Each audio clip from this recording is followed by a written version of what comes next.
Would you like to become an expert in QuickBooks Desktop in less than 4 hours? Would you like to become an expert from starting with no knowledge at all of QuickBooks, accounting, or computers, and by the time you're done, you know QuickBooks better than anyone? All you have to do is watch this video a little bit each day, and by the time you're finished, you will have complete mastery over the latest version of QuickBooks Desktop. Just sit back and relax and enjoy learning like you're learning from your favorite education channel. And if you want to learn better, you can even follow along step by step. And there are 2 ways you can do that. You can use the same file for the whole course, the file we create at the beginning, if you do all of the lessons in order. Or you could download the file for each individual lesson by clicking on the link in the comments section or the description text to get the files page where you can download and use a file for each individual video lesson in this full tutorial. You will know that you're learning perfectly if the numbers at the end of one lesson are the same numbers at the start of the next lesson. And you have the benefit of having a live teacher because I answer all questions immediately. All you have to do is leave your QuickBooks questions in the comments section below, and I guarantee you the clearest possible explanation for every topic that you could need to learn and master QuickBooks Desktop. And now, without further delay, I present to you the best QuickBooks course you could ever take.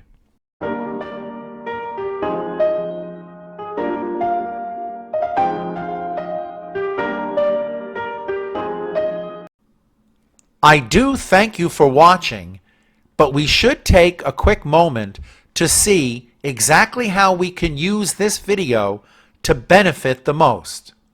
You should know that this video is broken into 4 main sections, and each section has several video chapters. The first section is all about how to set up QuickBooks. Then, after you watch each of those video chapters, you will learn about how to manage customers and receivables regarding sales and income. Then you will learn all about vendors and accounts payable for things like expenses. And the last main section is all about banking features so that you can become an absolute expert in QuickBooks Desktop. You should be aware that each section has several of its own video chapters within the section, and each video chapter is a separate topic that you can learn separately from the whole course. And when you finish learning each of the chapters in one section, you can then move on to the next section and watch each of the video chapters in the second section, and keep doing that a little bit each day until you finish all the sections and you become an expert in QuickBooks Desktop. There are 2 possible ways that you could follow along step by step. You could create the file with us in the very next video chapter, and you could use that same file for every video lesson in the entire tutorial as long as you do all the lessons in order. But if you want to go directly to a topic in the middle and be able to follow step by step there, then you can go to the marksmolin.com YouTube files page, and you will be able to download any file for each specific chapter, and then open that file so that you can learn that one individual chapter step by step. And you should also know how to navigate this video to optimize your learning. You have to use the description field in order to get to the topics that you want. It's very simple.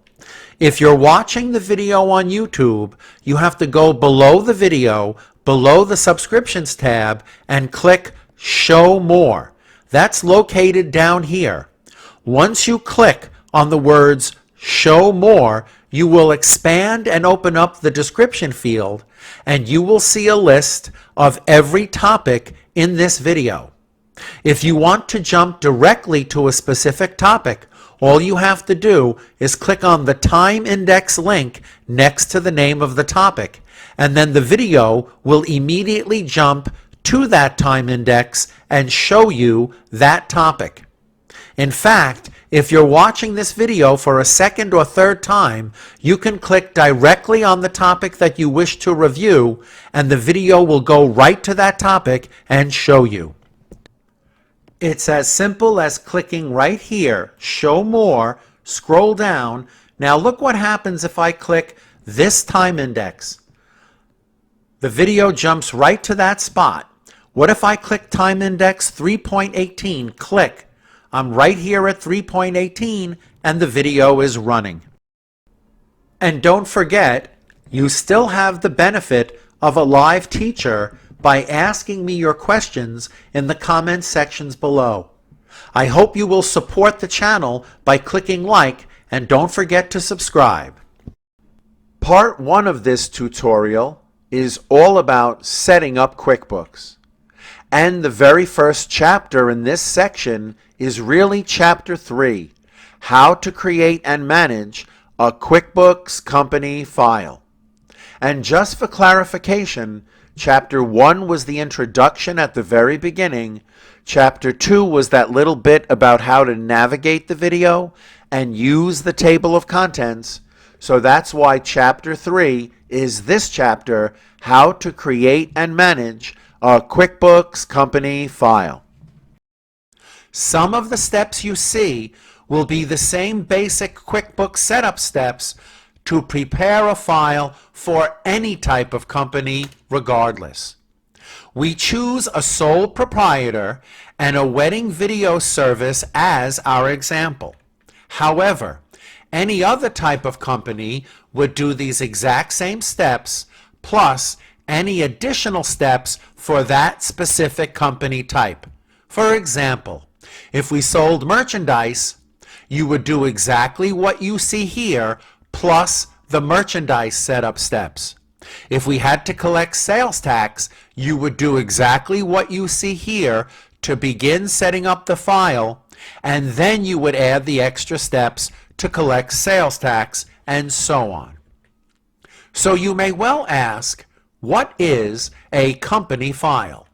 Well, a company file is in your computer, and it is a data file in the computer that is represented by an icon just like a Microsoft Word document or an Excel file or any other file that you can copy to a USB stick or send as an email attachment.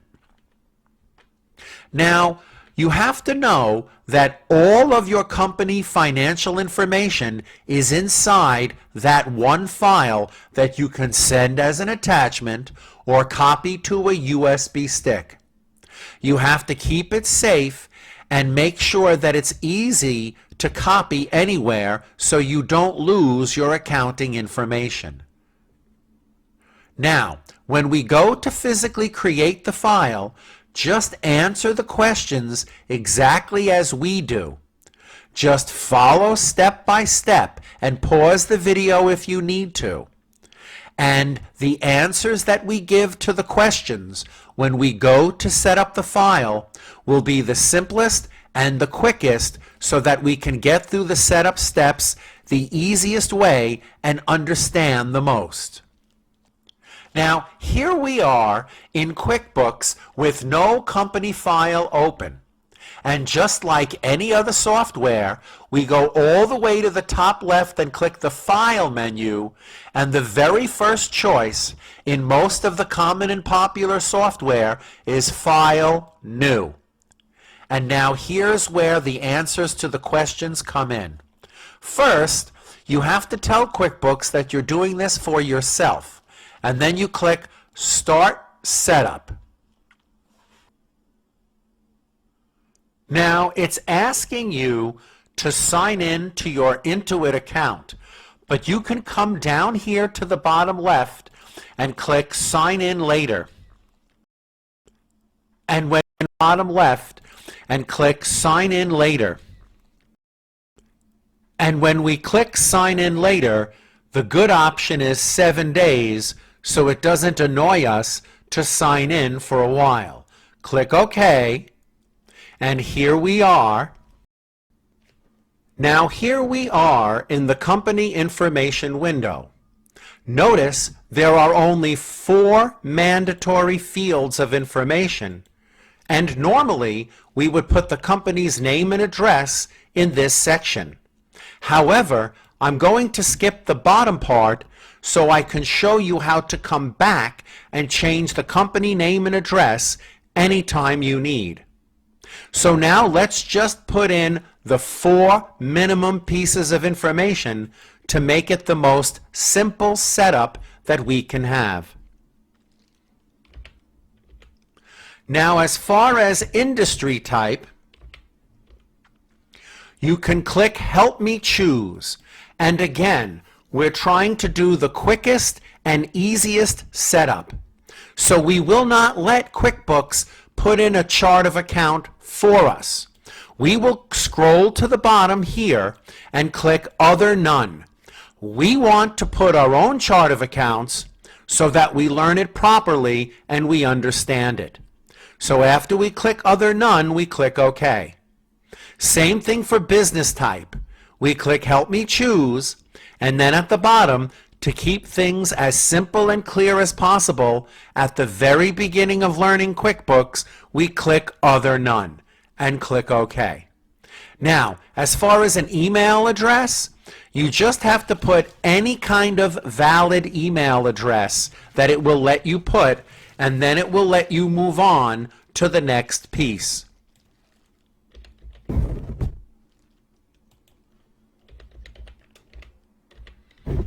And now we have put the minimum information necessary to be able to create the file. Please note, you must always click Preview Settings before you save your file so that you can choose the location of the file, and in our example, we will make it easy by choosing the desktop. So we click Preview Settings, and in the preview window we click Company File Location. Now QuickBooks remembers that the last file I created was on my desktop, but you can click Change Location and choose the location of the file so that you don't have to search for it later by name by using your search tool inside your windows. So now you know where it is once you create it. And when you click OK, and then click Create Company, now your company file is being physically created and placed on the desktop.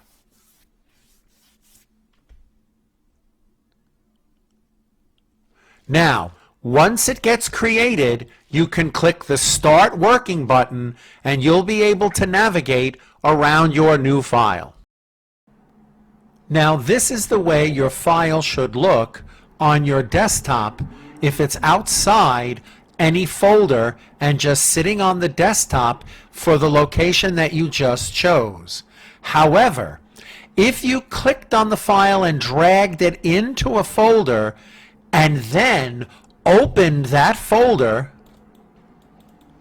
what you would see is that that file with the same name has then become 2 other files. Now, why is that? That's because, from the computer's point of view, one QuickBooks file is really physically several files. But you don't have to worry.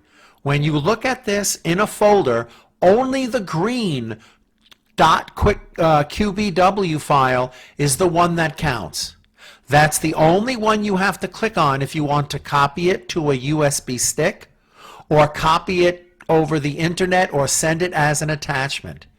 You see, these other two files get automatically created every time the green file moves to a different location. So you can just ignore and disregard them, because when you move the green file, the computer will copy them over anyway. Now, I consider the last part of setting up your file physically is making sure you have the correct name and address in the My Company window. So let's imagine that we already put in the proper name, but we did not put the proper address. Now we have to put the name and address together so that they will show up properly on all the reports that we print and all the documents that we create when we record transactions. And it's very simple to do that. From the main menu, click Company, My Company. And this is the My Company window. Now, you may notice that it does not have an address or any of the other details because we skipped over that when we set up the file. But we can put that in right now. If you click the pencil tool, you see how to manage the company information. In the company information window, there are different sections that you can explore and experiment with. But right now, the contact information is the most important thing. Let's make sure we put an address so that will show up on reports and documents. And of course, we would normally put a phone number and so forth. But if we just click OK and then click Yes, okay, we are then asked to confirm that that is our legal address. Then we click OK, and our official address has changed, and you can change this anytime your company moves or needs to print a different address on its documents and reports. Chapter 4. What are the preferences? And how do you set the preferences in the Preferences window? Now you may well ask, what are the preferences? Well, basically they are the settings, the defaults, the options.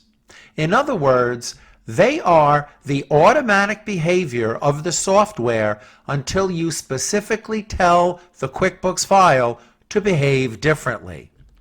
And they also tell you what features are available, and we will learn how to navigate this Preferences window. From the main menu, click Edit, Preferences, and the Preferences window opens up. You'll notice that when you click anywhere in the left panel, you change the category of preferences. You may also notice that each category that you click has two sections, a My Preference section and a Company Preference section. The My Preference section are for things that help you make QuickBooks more convenient, and that's just convenient by user. So what might be more convenient for you might not be more convenient for a different user, so they can set those personal preferences differently when they sit down to use QuickBooks.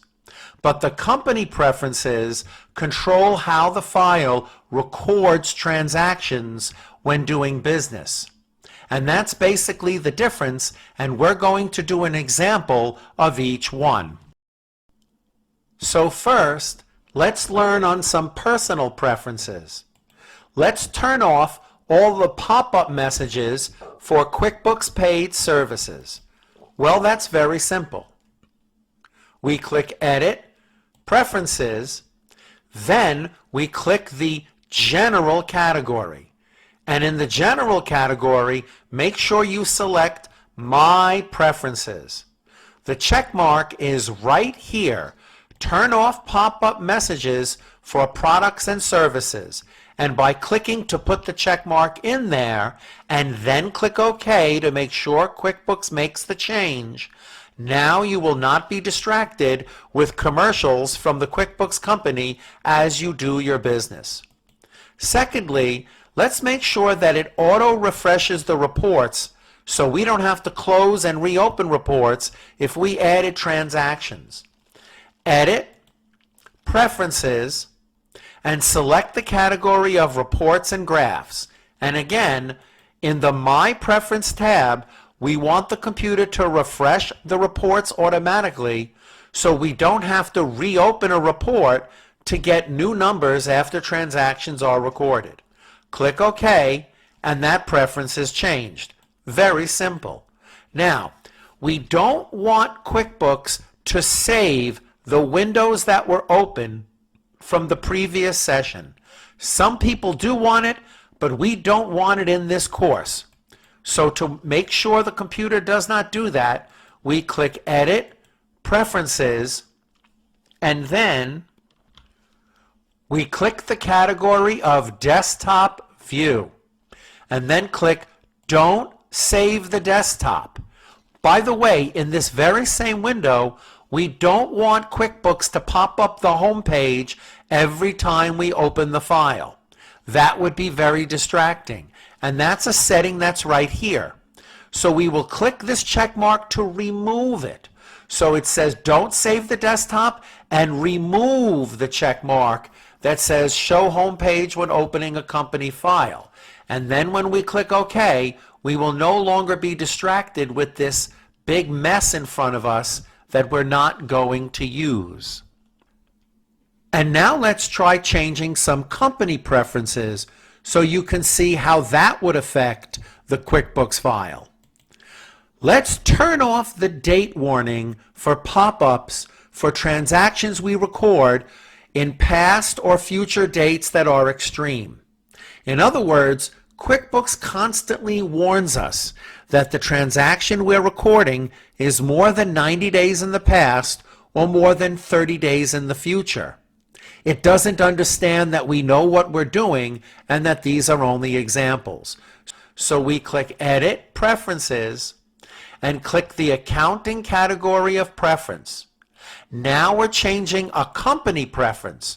Remove these check marks, because if you leave these check marks, you will constantly get pop-up warnings every time you put in the sample transactions, because the sample transactions are dated more than 90 days in the past, and for some people are more than 30 days in the future. So to make sure we save these preferences, we click OK.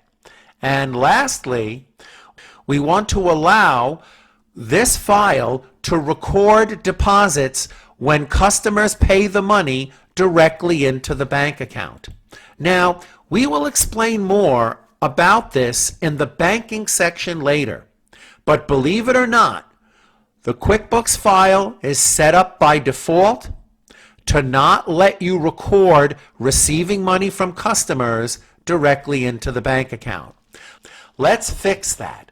Edit, Preferences, and in the category of Payments, we click the company preference and we remove this check mark, Use Undeposited Funds. Click to remove the check mark, and we will not use this feature Undeposited Funds until much later in this tutorial when we get to the banking section. But by removing this check mark, QuickBooks will allow us to record transactions directly into the bank account. Click OK, and congratulations, you've set the preferences for your QuickBooks company file. Chapter 5: How to Input and Manage the QuickBooks Desktop Chart of Accounts. In the days before the computer, the chart of accounts was called the General Ledger. Basically, it was simply a book where each page in the book represented a different account. And an account was simply a category of transactions. And you would categorize your transactions by recording them into the proper account on the proper page. For example, page 1 might be called Video Income. And every time you earned money from a video service, you would record that line by line on page 1. But if you also offered an editing service, You might record each transaction with editing on page 2. And you would have an entire book of these pages to record everything you need to record for your transaction categories. For example, page 6 might be this one, delivery expense. And every time you paid UPS or every time you paid FedEx for a delivery, you would record it in the delivery expense account page so that you could get the total and find out how much you paid for delivery regardless of who you paid. Now this is what Vonda's chart of accounts looks like, and these are the accounts we're going to put into QuickBooks Desktop. You may notice that you have to put the account name, and with the name you also have to put an account type. Now, account name might be self-explanatory. You can name your accounts anything you want. However, exactly what you type in when you name the account is exactly what will show on the financial statements. So be careful how you spell them. Now, account type is something different. It doesn't matter what the account name is. The type of the account determines what kind of transactions can be recorded into it, and it determines where it appears on the financial statements. For example, if we make only one bank type of account, it does not matter the name that you give. It matters that when you go to record a check, that will be the account that the check gets recorded into, no matter what name you give, because it's the only account that is a bank type of account. And it's the same thing with accounts payable. If you only have one accounts payable type of account, this account is where all the vendor's bills will be recorded into, and it does not matter what you name the account. So, when you first open the chart of accounts, you should see only these 4 accounts, because when we created the file, we told QuickBooks that we do not want a sample chart of accounts. We want to put the accounts ourselves. To open the chart of accounts, you click List, Chart of Accounts. Then you can see these 4. Now the 2 in the middle we will use, the 2 payroll-related accounts we will not. But if we try to delete them, QuickBooks won't let us. Look, we click here, and the bottom left button of the account of the window controls the window.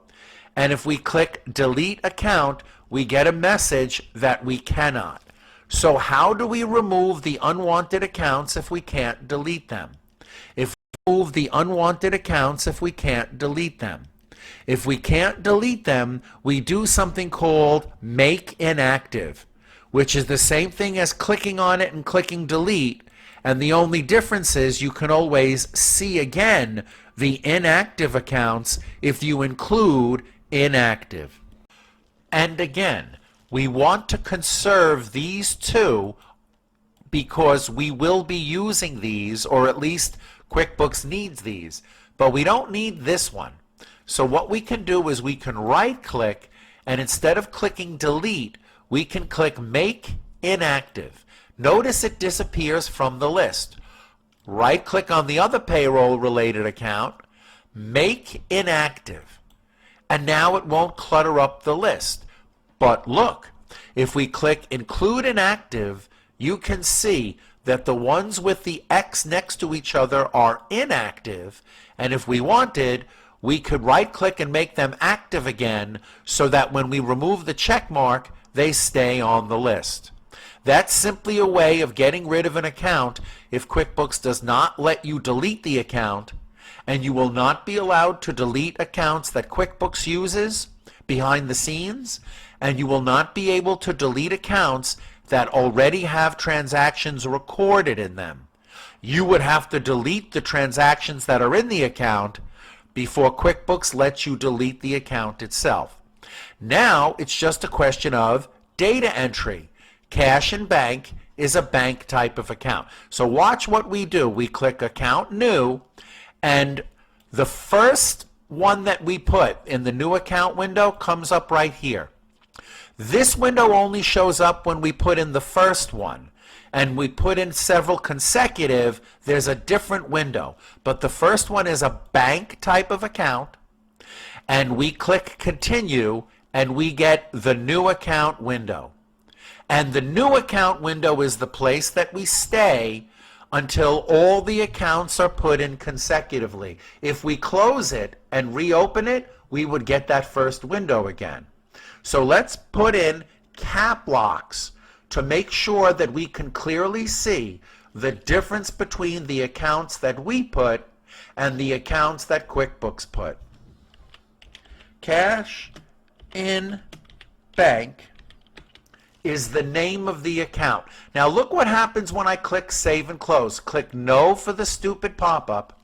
Now we see that the name and the type have been put on the list.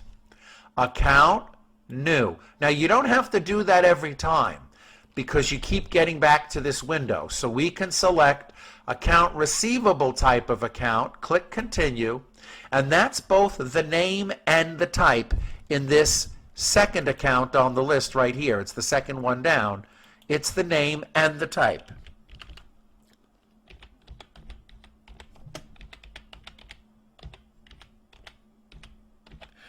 Of course, we will explain more about what accounts receivable is when we get to the customer section. But this time, only click Save and New, and that keeps the window open and it saves time. Other current asset and supplies are the third one down on this list. So, we click up here, Other Current Asset, Supplies, and then we click Save and New. Equipment is a fixed asset, so we choose Fixed Asset and type in Equipment. Save and New. What's next? Accounts Payable is both the name and the type, and of course we will be explaining this more when we get to the Vendors and Accounts Payable section. Save and New. If you simply slide this down, you can see that they are all being added to the chart of accounts, and the ones in capital are the ones that we added. What's next? Video income and editing income. These are income type of accounts.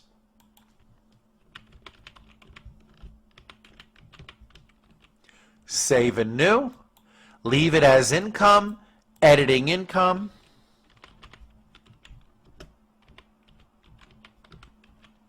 Save and New, and the rest are expenses.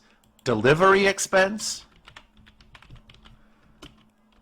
And of course you could pause the video and put the rest in yourself. And we have electric repair and telephone.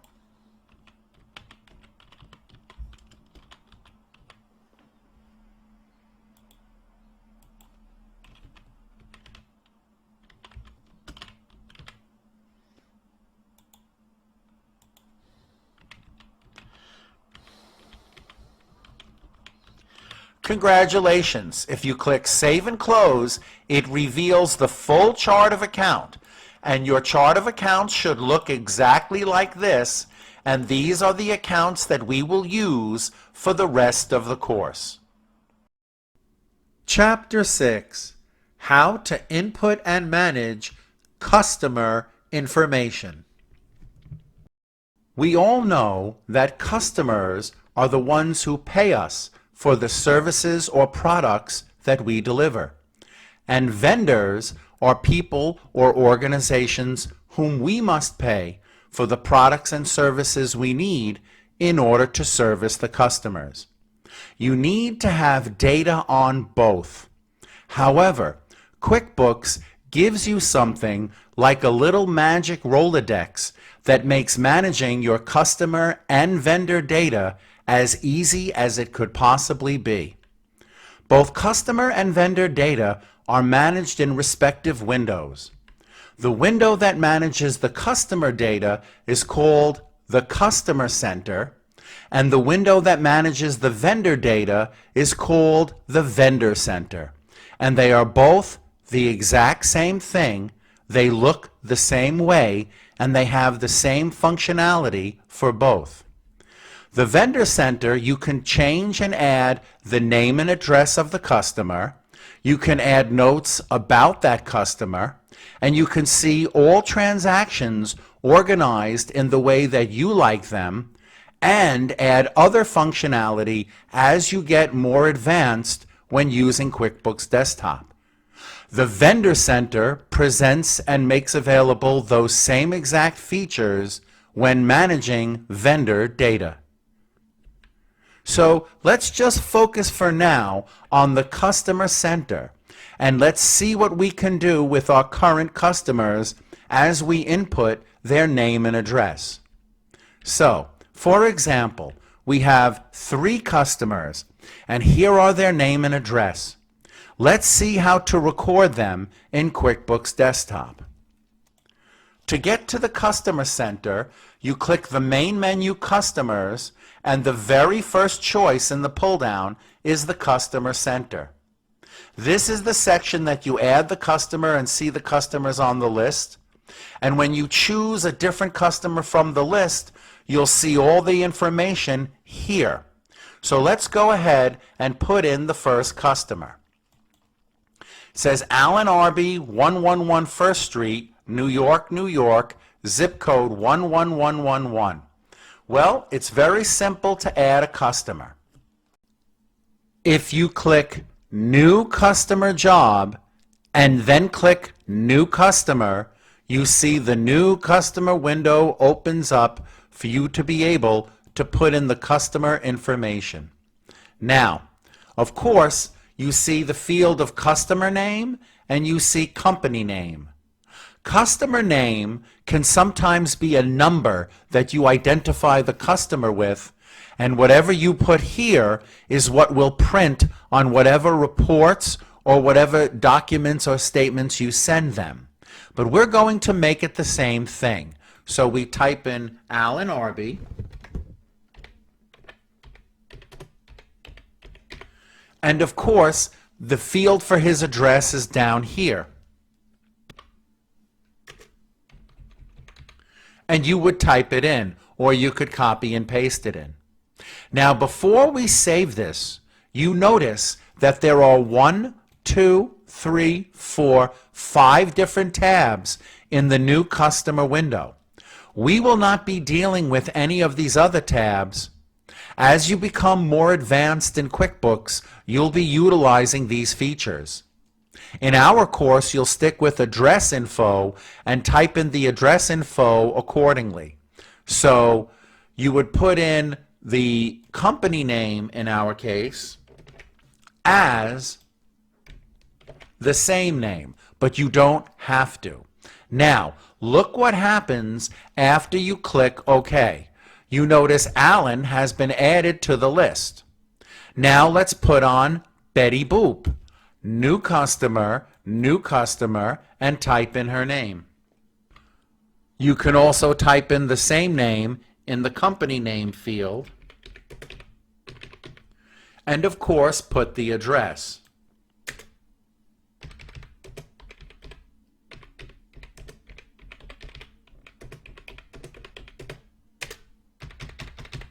Now, again, we're not using any of the other fields of data for now, but you will use them as you learn more about QuickBooks.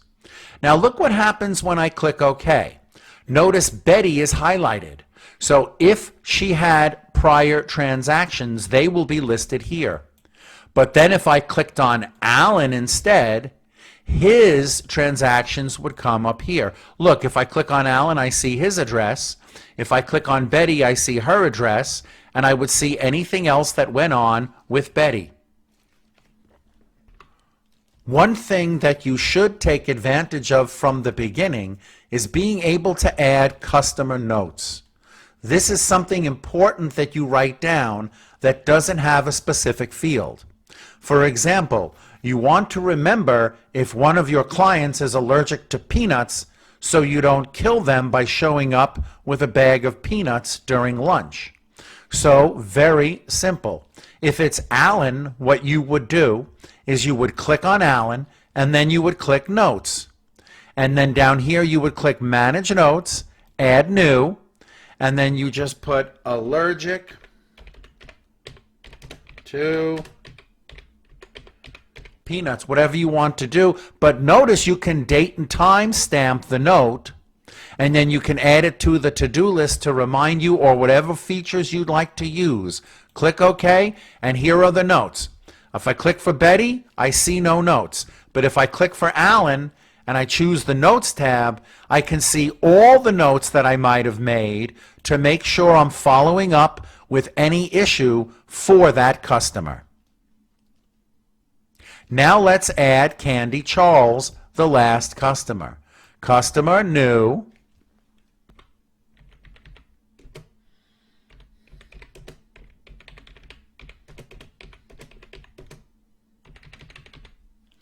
Click OK, and now we have Candy Charles on the list.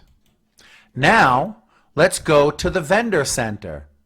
The Vendor Center is exactly like the Customer Center, except it says the word Vendor Center across the top. Now, for the sake of saving time, I don't think we really need to put in each vendor's address and phone number and email and so on. I think it might be enough to just be able to record their names so that you can see the Vendor Center is basically the same as the Customer Center. So we close out the Customer Center and we click Vendor Center. And you will notice it looks exactly the same as the Customer Center. And you could take notes on a vendor, see all their transactions, and so on.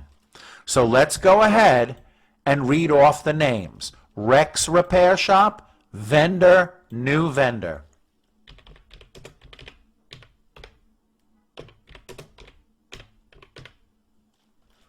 Click OK. Who's next? Con Edison, Vendor, New.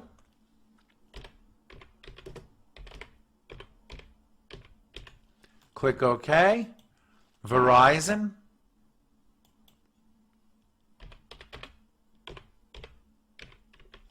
And lastly, Staples.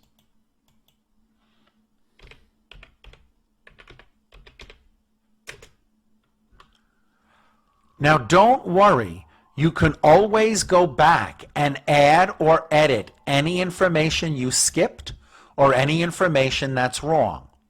Look what happens when I double click one of the names. The edit vendor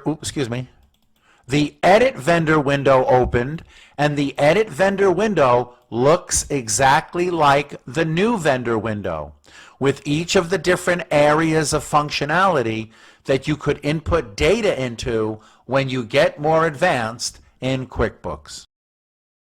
Chapter 7. How to set up and prepare the important reports we will need and the important shortcuts and icons in the QuickBooks Desktop icon bar. Now, this is a special setup just to perfect the learning. You might not have to do this in your real company, but it is strongly recommended that you do. You see, we're going to learn a little bit about customizing reports, and we're going to learn a little bit about the icon bar, and we're going to use them together to make using QuickBooks the easiest software ever. So you may well ask, what makes QuickBooks challenging at the beginning when you first start learning? Well, the truth is there are too many menu choices to remember. Take a look. Just under Customers, there are so many options and choices you can make. Just under Company, there are so many things you can choose. Banking, reports, etc.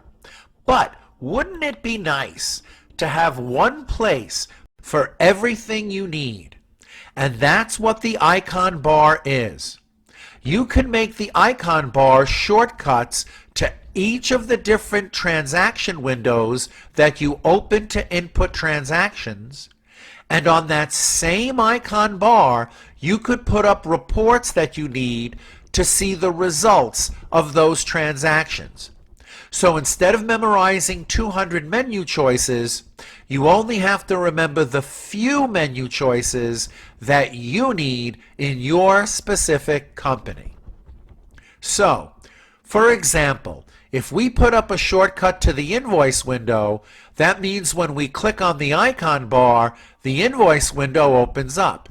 If we put a shortcut to the receipt window to record that type of transaction, if you click on it from the icon bar, the receipt window would open up, and so on.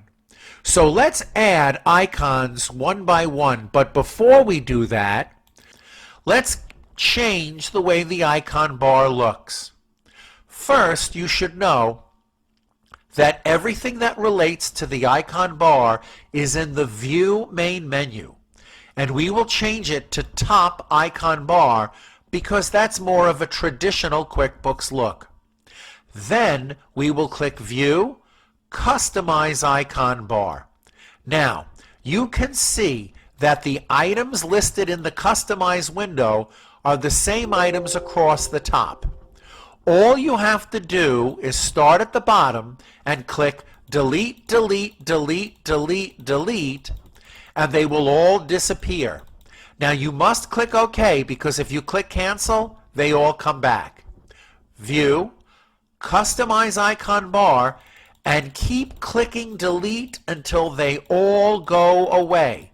This way, when you click OK, we now have a blank slate and we can add the shortcuts that we need.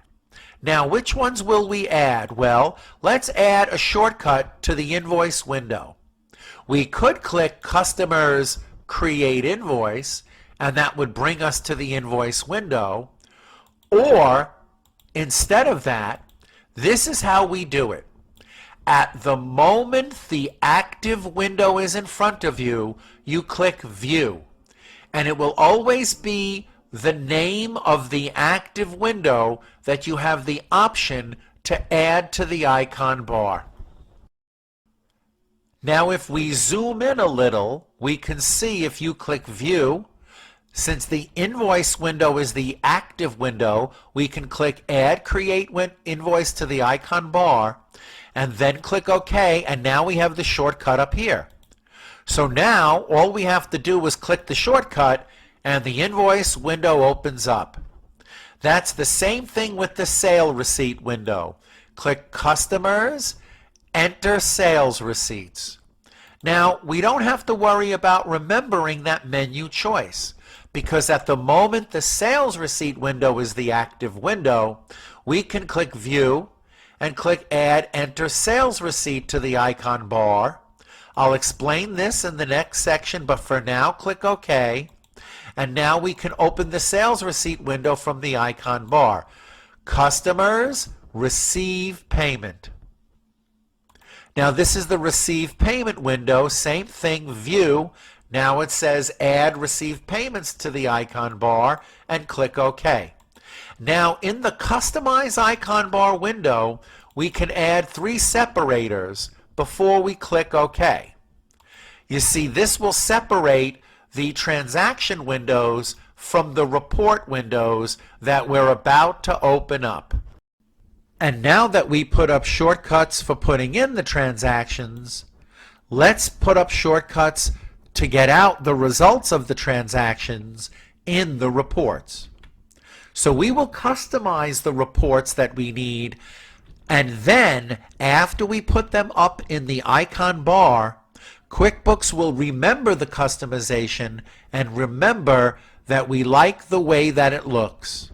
So first, our main report is the trial balance. It's considered the main financial report, and we will be working with the trial balance every single future lesson.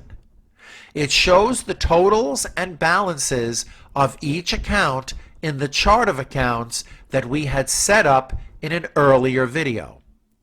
We will customize the date so it shows the results of all transactions regardless of date, and then when we put it up in the icon bar, QuickBooks will remember how we wanted it to look. From the main menu, we click Reports, we go down to Accountant and Taxes, and click Trial Balance. Now notice the trial balance opens automatically by saying last month, meaning I'm recording this video in December of 2021, which means last month, which is the way it opened by default, is from November 1 to November 30. Let's zoom in and take a look. So what we want to do is click the date pull down and have right here, and then scroll up to the very top choice, because we want our trial balance to show the results of all transactions regardless of date. We would also like to make the font a little bigger and thicker so that we can see things a little more clearly in our beloved trial balance. So this is what we do. We click the Customize Report button, and every report in QuickBooks has a Customize button here that will open up the Modify Report window. You may notice there are 1, 2, 3, 4 tabs in the Modify Report window because there are 4 different ways that you can customize a report. In this example, just click Header Footer, and where it's fonts and numbers, change font, and let's just make the font a little bigger. Let's make it 12. Click OK, click Yes, and then of course at the bottom of the Customize window, click OK. Now we have to make this column a little bigger. Click here, drag it over. See the 3 dots? You have to click and you have to drag to make the column wider. Click, drag, let go. See? Click, drag, click yes, let go. Now the trial balance is nice and clear, and it looks exactly the way we need it to look. So at the moment that this is the active window, we click View, add trial balance to the icon bar, and click OK. Now when I close it, you're going to get this stupid pop-up. Just click the Don't Bother Me box and then click No. But watch. If I go all the way back to the main menu and reopen it from the original main menu, it does not look the way we want. It has a smaller font and it says last month. But if I click on the shortcut in the icon bar, it remembers and it opens up where it says all, and it has the thicker font. And that's why the icon bar is perfect for memorizing the reports that you need. The other report that we will put up right at the beginning is also one of the most important reports that we will use in QuickBooks. It's the journal report. It lists every transaction ever recorded into the file. It's the only report that can show the transactions in the order in which they were entered, and not only just date order. And it can find any transaction's important details. And after we open up the journal, we're going to add a column to see what date it was last entered or modified, and we're going to remove the debit and credit column and add a column that says just amount, and that'll make the journal a lot easier to work with when we get to it in a lesson very soon. So from the main menu, we click Reports, Accountant and Taxes, Journal. Very special report. By the way, just click the Don't Bother Me box if there's something irrelevant that pops up. This way this won't pop up again, and we can just click OK. Now notice it did not open with the date range all. So that's the first thing we will put. But if you make it a little wider, you will see that it does not have the columns we need. To make sure it has the columns we need, we click Customize Report. Now watch. We want to click a check mark here to add this column, Entered Last Modified, so we know the date and time that it was entered, and click OK. Now, to make a column wider, you go to the three dots till the mouse becomes the cross and click and drag to the right. You can also get rid of a column that you don't need, like the Edge for adjustment. Memo we want very wide. Click, drag it very far, and let it be wide. Make your journal very wide. Okay? Same thing with the column of account. Click the three dots to the right, click and drag, and make it very wide. This way we will clearly be able to read the account name and the memo. Now, we don't want debit credit, we just want one column for amount.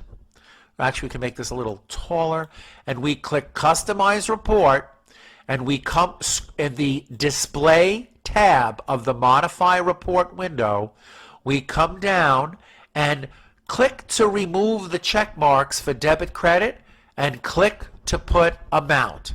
Now click OK, and you can see instead of debit credit, we have one column for the money that says amount. And now that the journal looks the way we need it to look, we click View, add Journal to the icon bar, and click OK. Close it out. Now, if we open it from the icon bar, it remembers. If we go back and open it from the main menu, it will not remember, and it will look the way it did in the first place. So we will be using this one, and it will help us. Chapter 8, How to Input and Manage Service Items on the QuickBooks Desktop Items List. Now you may ask, what is an item? Well, in QuickBooks, an item is a product or service that we buy or sell. And of course, if it's a product or service that we buy or sell, then an item is something that we list on a receipt or an invoice. And both of these things are true, and that would make sense. For example, if we had a business where we sold apples, then apples would be the first item on our items list so that we have the physical ability to place that item on an invoice with all the other information that comes from the item in the items list. In our company, we give video service. So we would have to put video service on the items list with all the other information you see that appears on the invoice. But what items do regarding the magic behind the scenes is items allow us to track our income so that we know how much money we're making for each of the different services, and we can compare how much we made from one compared to how much we made from the other. So what do I mean? Well, here's our chart of accounts. And we know that if we perform an editing service, that the money for the editing service should only be recorded in the editing income account and not the video income account. And we know that if we do a video service, that the money we earn from that should be recorded and tracked in the video income account and not the editing income account. And that's what items on the items list allow us to do, so that when we make an invoice, we can list the amount of money we earned for editing, and that $1,500 in this example would get recorded in editing income, and the editing income account would increase. And of course, if that same invoice had a line for video services, then the $2,000 specifically for the video service would be tracked and recorded specifically in the video income account. And that's what the items list allows us to do. So here's the list of the two items that Vonda gives as services. And notice it lists the name, the description, the fact that it's a service, not a product, the hourly rate, and most importantly, the column on the right is telling you which account in the chart of accounts that item is tracked to. That means when we list video and we put the quantity, it will multiply that times 300 and put that money amount here into the video income account. But if we put the editing service on the invoice, this description would come up, 140 comes up, and the money amount for the editing service would instead be tracked to this account, editing income. Let's go ahead and record these two items on the items list. From the main menu, click List, Items List. Let's make it a little wider, okay, and a little taller. Now, as we learned from the chart of accounts, the bottom left button of each list window controls the list. We click Item, New. And of course, both of them are services, and the first one will be Video Wedding.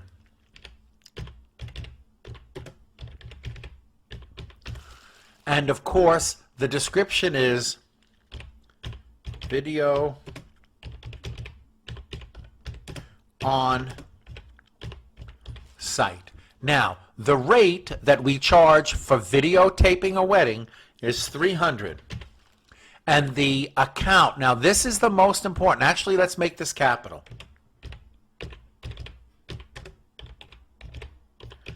But the most important thing is which account this item gets tracked to. Video weddings gets tracked to video income. So when you click the pull down, you go down and you choose video income and make sure that's the account. And when you click OK, you can see from the items list, maybe pull this out, here's the name, the description, the account that it's tracked to, and the price. Now, let's do this. Item, new, and the second service is editing. And the description is edit prior recorded video. And of course, Vonda charges $140 an hour for that. And the account that income gets tracked to would not be video income. You would have to click and choose editing income. And when you click OK, you see the items list is exactly what we need. Editing for $140 an hour and video weddings for $300 an hour. Congratulations, we are now ready to record Vonda's first transaction. Great job! Now you've made it to part 2, the Customers and Receivables Transaction section. The first chapter in this part will be Chapter 9, the very first transaction we're recording. We will learn how to create and enter invoices.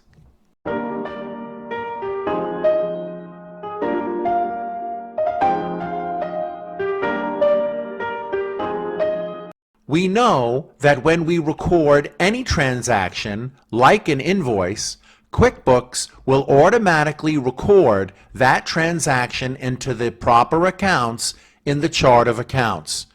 And the chart of accounts we know is the general ledger.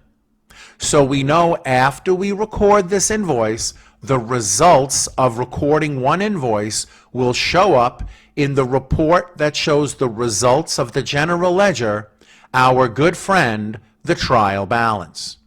Let's go ahead and open up the trial balance before we record the invoice. Now we set up our trial balance to be able to open it right here from the icon bar by clicking. And you can see currently there's nothing in it. But it does remember that we want to see the results of all transactions, and it remembers the larger font that we set up. If you did not do this in an earlier video, you would have to click Reports, Accountant and Taxes, choose the trial balance, and then customize it the way we learned in a prior video, and then save that customization right up here in the icon bar. But we don't have to do that because we already learned how to use the icon bar to memorize the customization of reports. Now this is what Vonda's first transaction looks like. January 1, we performed 10 video hours on account for customer Alan. Well, the word on account means Alan did not pay us on the day that we did the job. So therefore, the proper document to make for this transaction is an invoice. And the amount of the invoice, as we all know, is equal to $3,000. That's because each one video hour is $300, and on this invoice that we're about to make, Vonda performed 10 video hours and is therefore going to bill Alan for those 10 video hours. Now, we know the results and the trial balance will happen automatically. If we earned $3,000 of video income, which is what's indicated at the moment we record the invoice, then video income will be the first thing to show up on the trial balance for $3,000 at the moment we record the invoice. But we are also owed $3,000 from Alan because Alan did not pay us on January 1, the day we performed the service. So if we performed a service at the moment the client owes us, the account that increases in the trial balance is called accounts receivable. And it will show up for $3,000 to indicate that the total of all customers that owe us all money together after January 1 would be $3,000. And this is what the trial balance would look similar to after just opening the invoice window and recording the invoice. However, the trial balance is not the only area of data that gets affected when we record an invoice. You see, there's another area of data that the invoice gets recorded to. That area is the customer-specific records. You could call them the customer subsidiary ledger because that's what was the name when we learned about it in school. But the name of the report that reflects the customer records and how much is owed from each customer is called the customer balance detail. Let's go ahead and set that up before we record this transaction. From the main menu, click click Reports. And once you're in Reports, go to the area of Customers and Receivables and open the Customer Balance Detail. Notice it's blank because we have not recorded any transactions yet, but it will show the result as soon as we save our first invoice. So let's go ahead and save it to the icon bar. View, add Customer Balance Detail to the icon bar, click OK, and now we don't have to go hunting through a million reports in the main menu. We can click right here to open the one that we need. What will be the result in the Customer Balance Detail after we record one invoice for 10 video hours? Well, once we save the invoice, the customer records will reflect that just only Alan Arby owes us $3,000 for the first invoice that we just recorded. Now, we already set up a shortcut to click from the icon bar to open the invoice window. If you did not set up the shortcut, you would have to click Customers, Create Invoice to open that window for that transaction. Now, notice that the invoice window has a ribbon up top, just like Microsoft Word, and you can click here to collapse the ribbon and click here to reopen it if you need any of these features that we will explore later. But for now, let's close it out. You also may notice that there's another arrow pointing to the left, and if you click, a right-hand panel opens up with details about the customer's previous transactions. Of course, it's blank now because we don't have any previous transactions. So let's hide the right panel and let's hide the ribbon because those are typical things in a transaction window, and let's only put the specific information about the transaction we're recording. To choose the customer, we come to the top left and we click the pull-down arrow. You see this here? Once we click, you may notice that these are the customers that we put on the customer list in an earlier video. And when we click on the customer that we're making the transaction for, in this case, Alan Arby, you notice that the address field gets populated with the same address that we put in when we set up customers. Now the date. To change the date of a transaction, we click the date box. Now you could click the characters and type them in one by one, but it's much more convenient to click the date box and be able to go back when you click the month back arrow or forward. Now, we're imagining that this is January 1 of 2022 in this example. So that's what we put for the date. Notice QuickBooks automatically enumerates the invoices and tells you that this is invoice number 1. Now, the quantity of the items should go after you put the item. Click directly under the word item code, click once, and that will bring the pull-down arrow. Click on the pull-down arrow to choose the specific the service that we did. In this case, it's video wedding. Notice when we click video wedding, 300 comes up automatically for the price each, because that's what we set up in the list window in a prior video. Now all we have to do is click in the quantity field, type the number 10 because the quantity of video hours for this invoice is 10. Now listen carefully. In order to get QuickBooks to save one field without closing the whole window, you go to the left of your keyboard and push the Tab key. And at the moment you push the Tab key, QuickBooks will save the quantity field and then multiply the quantity times the price each up, which is what happened, and now notice the amount is $3,000. So that's how you make sure you save one field without closing the window. If you hit the Enter key, the whole window will close. So on the left of your keyboard, you push Tab, and now we have our first invoice where the total is $3,000. And now we click Save and Close, and the transaction is recorded. We can immediately click to open our trial balance, and we can see that the results are exactly as what we expected. Video income showed up for the first time as $3,000, and accounts receivable also showed up for the first time as $3,000. Well, that's our general ledger, but what about our customer-specific records? Well, if we click to open the customer balance detail, you can see that just only Alan Arby owes us $3,000 for the invoice that was made on January 22. Now, to fully understand this, let's do a second example.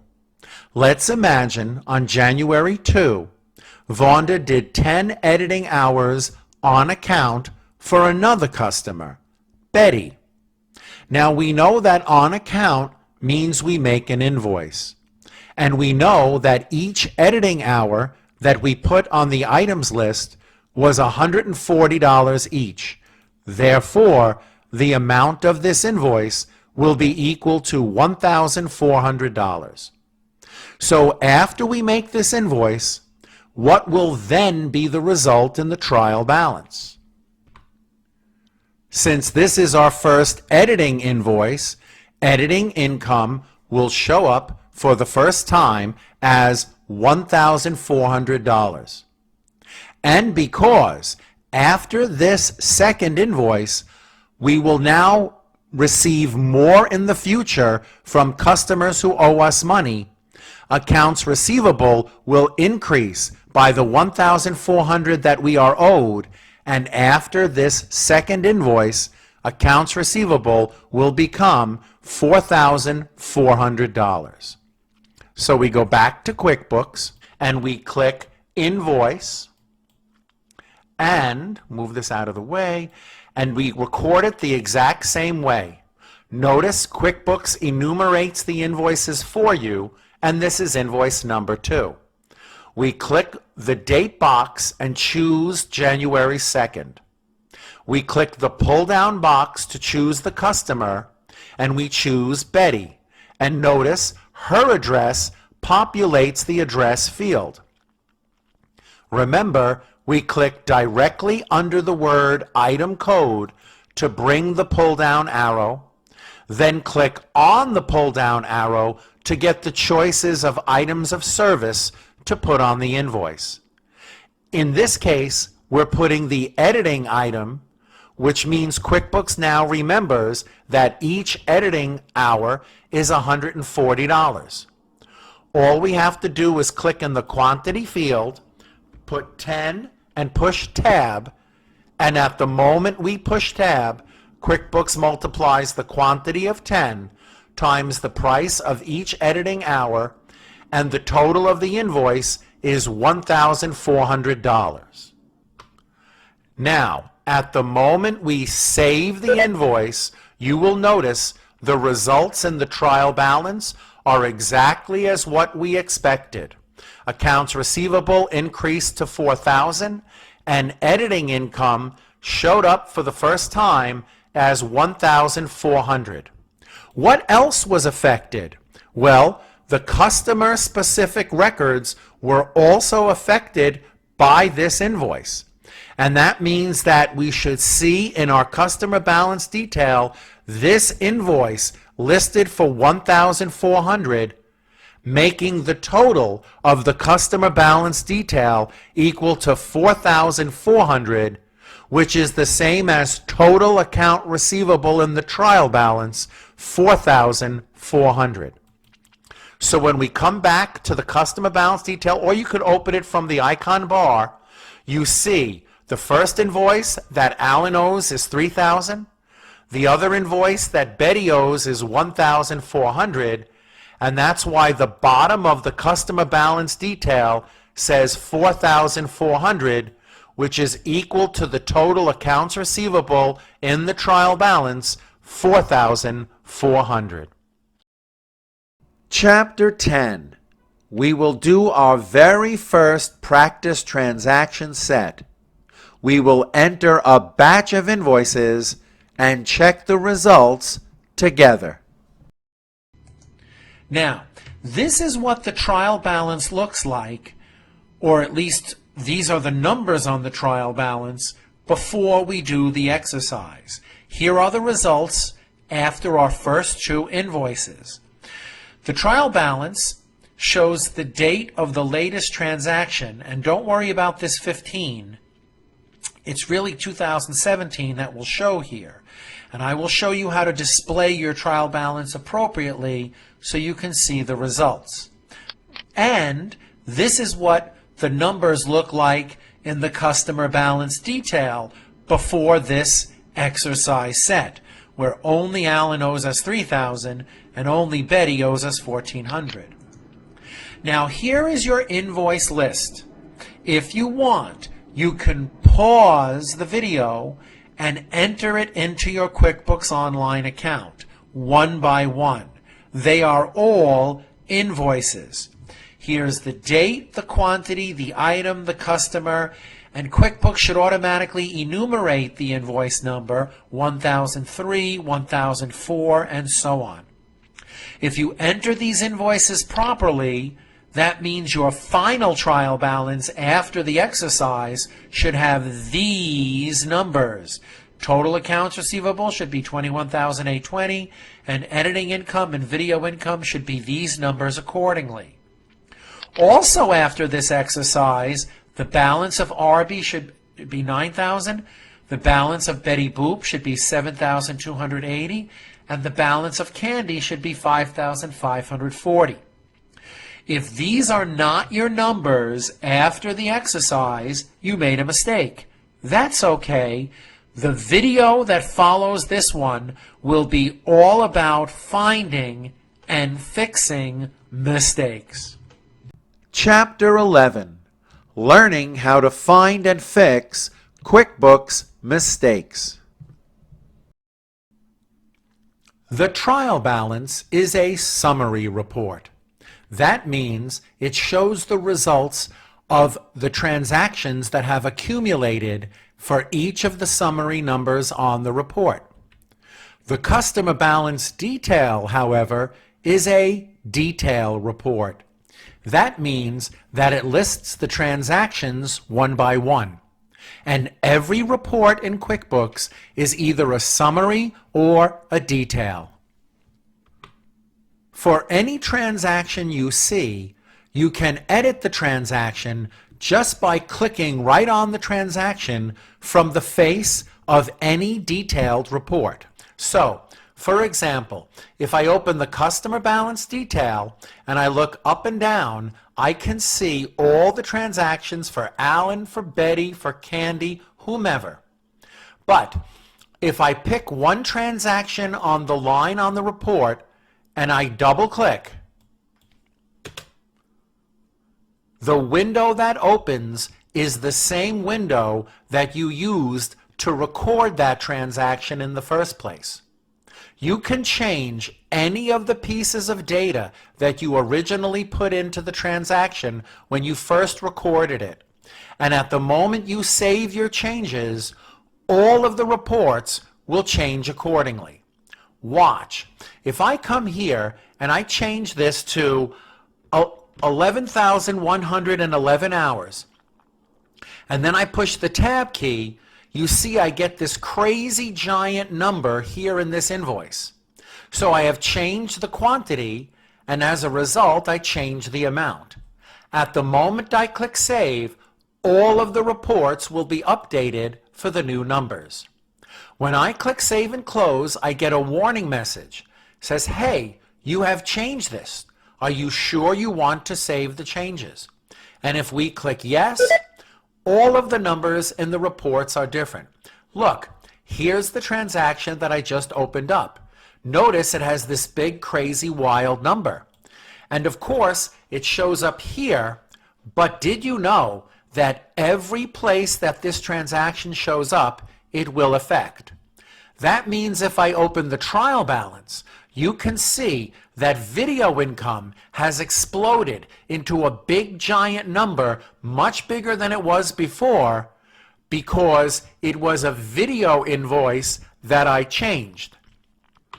And you will also notice that accounts receivable has blown up into a giant number because that invoice affects the total of the video income and affects the total of the accounts receivable. Now, if you double click on any summary number, you can see all of the transactions that the number includes. Well, what does this mean? It means if I don't like the size of this accounts receivable number, I can double click and I can open up a detailed report that shows me how I got that summary number.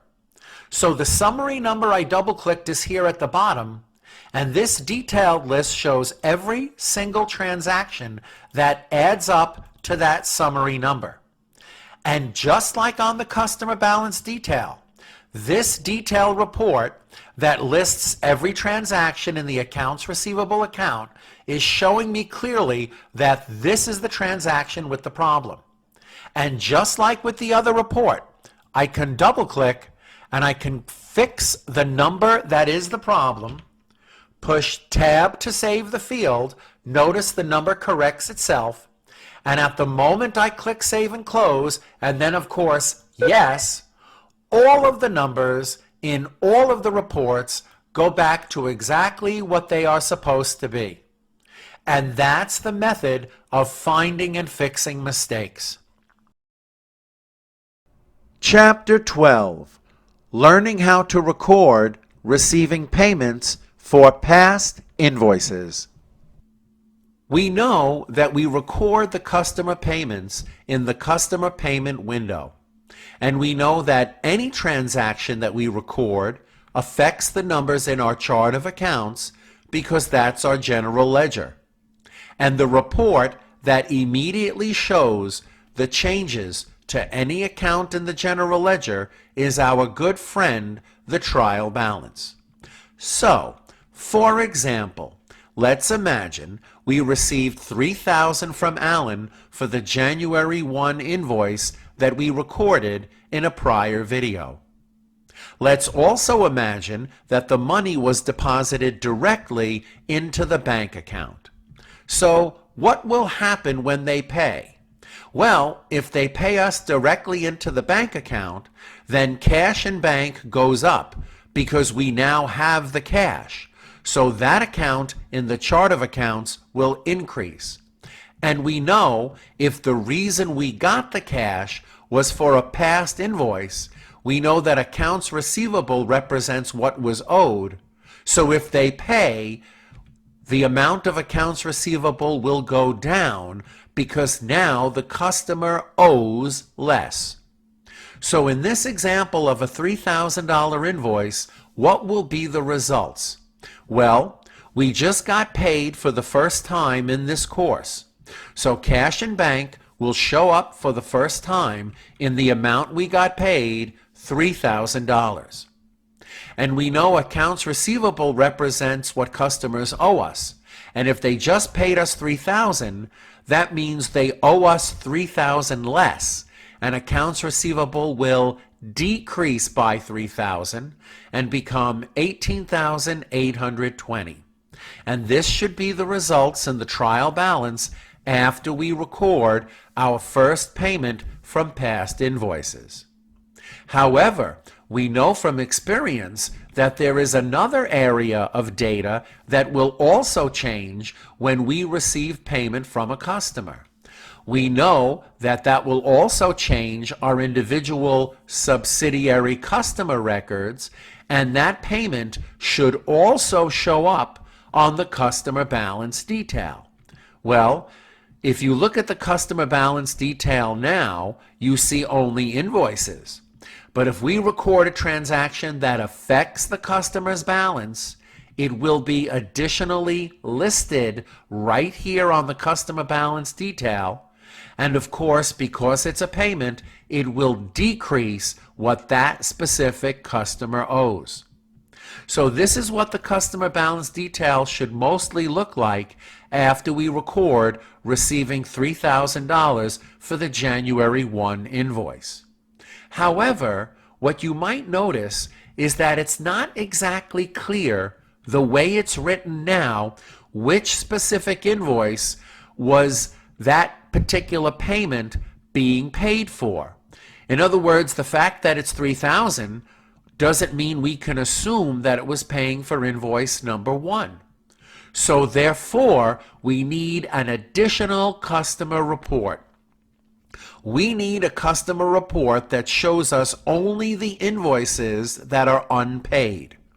And the name of the report that shows us only the invoices that are unpaid is called the Open Invoice Report.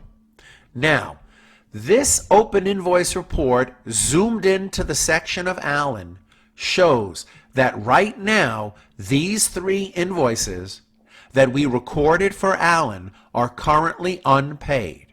However, after we record receiving payment for the January 1 invoice, the January 1 invoice will not be an open invoice, and it will simply disappear from the Alan section of the Open Invoice Report. And that will be the result when we record the transaction. Let's go ahead and put the Open Invoice Report up in the icon bar, and then we'll record the transaction. Reports, Customers and Receivables, Open Invoice.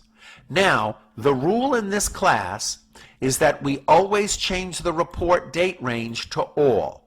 We want to see the results of all transactions regardless of date. And this is the way the Open Invoice Report looks before we record our first payment. And if we click View add Open Invoice to the icon bar and click OK, we now see we can open it directly from the icon bar, and we don't have to go hunting for it in the huge list of main menu choices. Our payment window is in the icon bar and we can click here. However, you could also open it by clicking Customers Receive Payment. And here's the window that we need.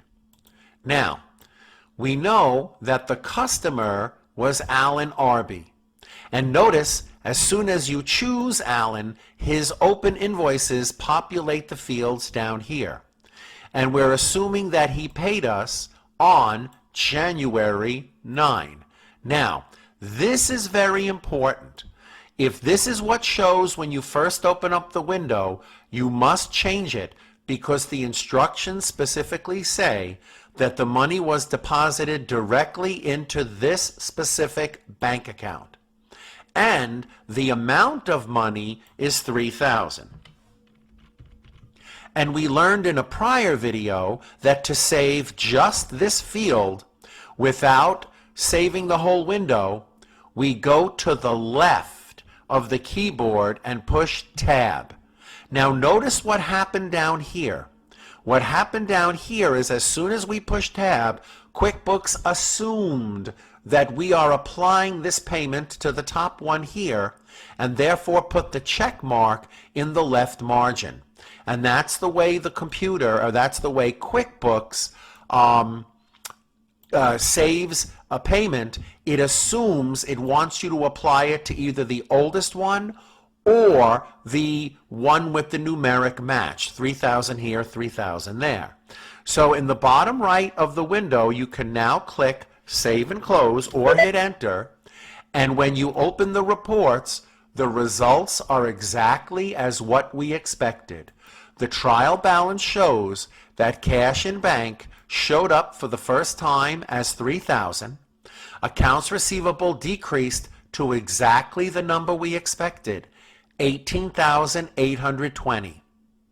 When we open up the customer balance detail and look in the section of Alan, we see that this payment happened after the invoices and lowers Alan's balance from 9,000 to 6,000. But the most important results are in the Open Invoice Report. If we click the Open Invoice Report, you can see that now Alan only has 2 open invoices because the January 1 invoice is paid and therefore has disappeared from the Open Invoice Report.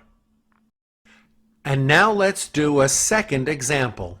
Let's imagine on January 10, we received $680 from Betty for the January 4th invoice.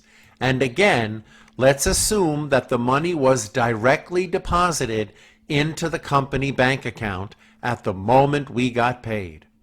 So what will be the result of this $680 payment? Well, we know that cash in bank will increase by $680 to become $3,680. And we know that if the reason we received the $680 is because the customer owes less, then accounts receivable will decrease by $680 and become $18,140. We also know that in the customer records, Betty will now have a payment added to her balance at the bottom, and that payment of $680 will decrease Betty's specific balance to $6,600. And of course, if the invoice on January 4th is the one that's being paid, you see it's open in the amount of $1,680. That means on the open invoice, the January 4th invoice will decrease from $1,680, and if we apply $680, it will become $1,000 even. And that's what the report should look like after we record this next payment. So again, we go to the payment window that we made the shortcut for. We could even collapse the ribbon and make it a little better here. Now, this customer was Betty. Notice what happens as soon as we choose Betty. all of Betty's specific open invoices show up in the field in the middle.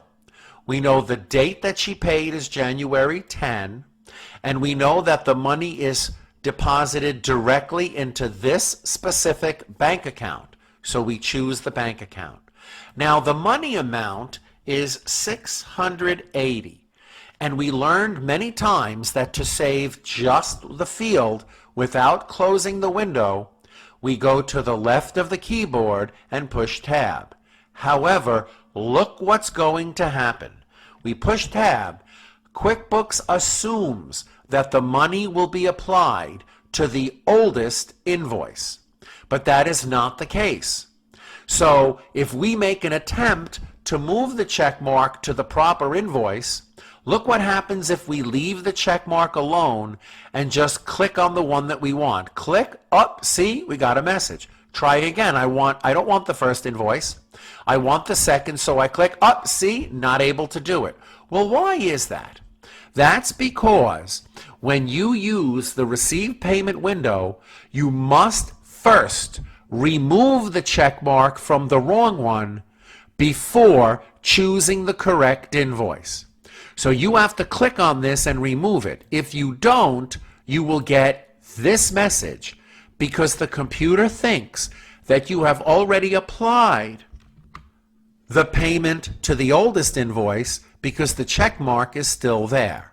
So what you need to do is remove the check mark, and then when you place it on the correct one, QuickBooks will apply the payment to the correct invoice. Watch, I'm going to click OK for the message. Watch carefully.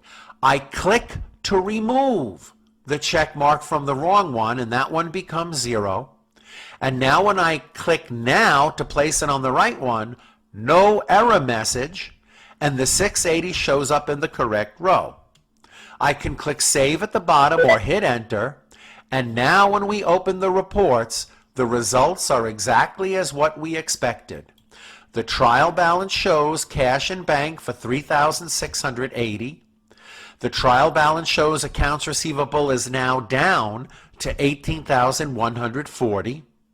The customer balance detail in the section of Betty shows a payment of $680, decreasing the balance of Betty to $6,600. And when I look at the open invoice report, I see invoice number 4 is only open in the amount of $1,000. And that's because it was $1,680 and we applied the $680 payment. Chapter 13, Using the Best Report in QuickBooks Desktop, Learning How to Use the Journal. You see, the journal report is the most helpful report in QuickBooks. It lists all transactions in the entire file and all transaction types since the creation of the file, and it's the only report that can do that. It's also the only report that shows transactions in the order in which they were entered into the computer, regardless of date. Now, why is that helpful? Well, if you have a date mistake, if the piece of data that you made a mistake on when you entered a transaction was the date, that becomes the most difficult type of mistake to find. And the reason it's difficult to find is because all of the other QuickBooks reports display the transactions in date order. So if you made a mistake on the date and you thought you recorded it in January, you're looking up here. But if your mistake was that you put April instead of January as the date, the transaction is down there. But you won't know that the transaction is down there because you don't know what the date is, because that's the mistake. However, if you go to the journal and you open up the journal here like we put from the icon bar in an earlier video, you will see that the journal does not go in date order. It goes in this column order, transaction number. Invoice number 1 was the first transaction. Invoice number 2 was transaction number 2. But when we scroll all the way down, you can see that the first payment was actually transaction number 9. And the second payment was actually transaction number 10, and so on. So it doesn't matter the date that you recorded with the transaction. It matters the order that it was entered in. So that's the reason why. Now, if you're putting in a bunch of transactions, a bunch of different kinds, in one session, you're putting in invoices, payments, and so on. If you want to remember where you left off, just scroll to the bottom of the journal where the most recent transactions are. So if I'm putting in invoices, payments, and all other types of transactions, and the phone rings, and I can't remember which one I did enter and which one I did not enter, I open the journal, I scroll to the bottom, and I can see this was the last one entered, that was the one beforehand, and so on. And you will see that will help you if you're putting in a bunch and you forgot where you left off, or you're looking for a date mistake.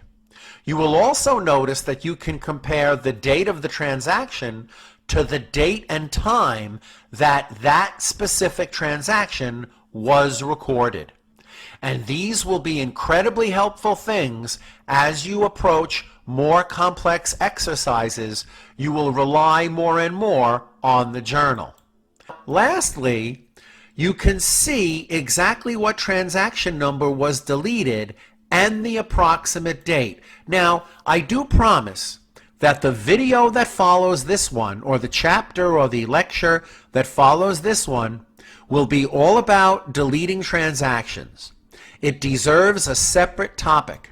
However, the deleted transactions will actually show on a separate report that we will learn about soon. But in the journal shows what was entered before and after the deleted transaction. That means if we delete transaction number 8, this invoice number 8, and then we re-enter it, you will see the transaction numbers will say 6, 7, 9, 10, and 8 will be gone, and you will have to open the deleted report to see that transaction once it's deleted because it is removed from the journal. So think about how to use the journal and enjoy the next lecture all about deleting transactions. Chapter 14, Learning how to delete transactions and find which transactions were previously deleted. Deleting a transaction is a very simple thing to do, but there are some things to remember that go along with it. Sometimes we cannot fix a mistake by editing a transaction. Therefore, we must sometimes fix mistakes by deleting the transaction and re-entering them. Deleting a transaction permanently removes the effect of the transaction. And once it's gone, you can never get it back. There is a permanent record of all deleted transactions in the report called Voided Deleted Transaction Detail. Now, if we come to QuickBooks and we go to open it up, you will see it has nothing because I have not yet deleted anything. Maybe I did, I don't remember. We click Reports, Accountant and Taxes, right here, Voided Deleted Transaction Detail. Click on it. Now, of course it says today, but if we push A for all, we can see that so far in the files that I've been using for the course, so far I have not had the need to delete any transaction. Let's put it up in the icon bar. View, Add Voided Deleted Transactions to the icon bar, click OK, and now we can open it up and it will remember that we like the date range A for all. Now let's actually practice deleting a transaction and see what happens. Well, we want to delete, for example, invoice number 8. And the quickest way to find it and open it up would be to click right here on the customer balance detail. So we click the customer balance detail and we see for Candy that invoice number 8 is down here. And when we double click, we open it up. Now, how do you actually delete a transaction? Well, there are two ways.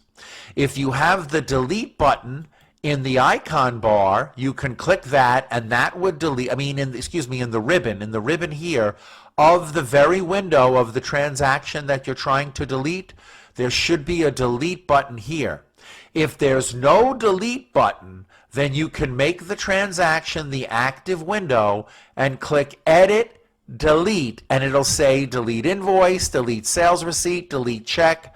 Whatever the active window is will be the name in the Edit pull-down that will give you the option to delete it. Let's go ahead and use the easy way. Click Delete, and it says, excuse me, are you sure you want to delete this? We click OK, and it's gone. Now, how do we know it's gone? Well, it looks clearly like it disappeared from the report or reports that it's on.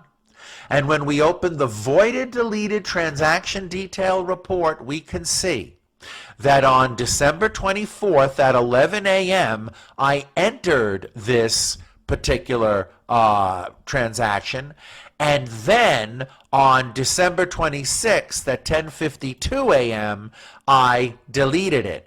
So it gives an entire history of each of the transactions that were deleted, and it even tells you the invoice number.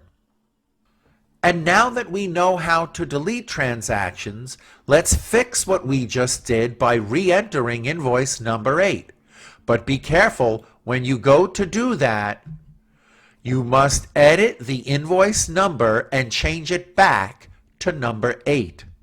This is because QuickBooks remembers number 8 was used, and it will automatically open with number 9. Don't worry, number 9 will automatically be the next auto-generated invoice number after we re-enter number 8. In other words, QuickBooks remembers the pattern of what we do. So watch this.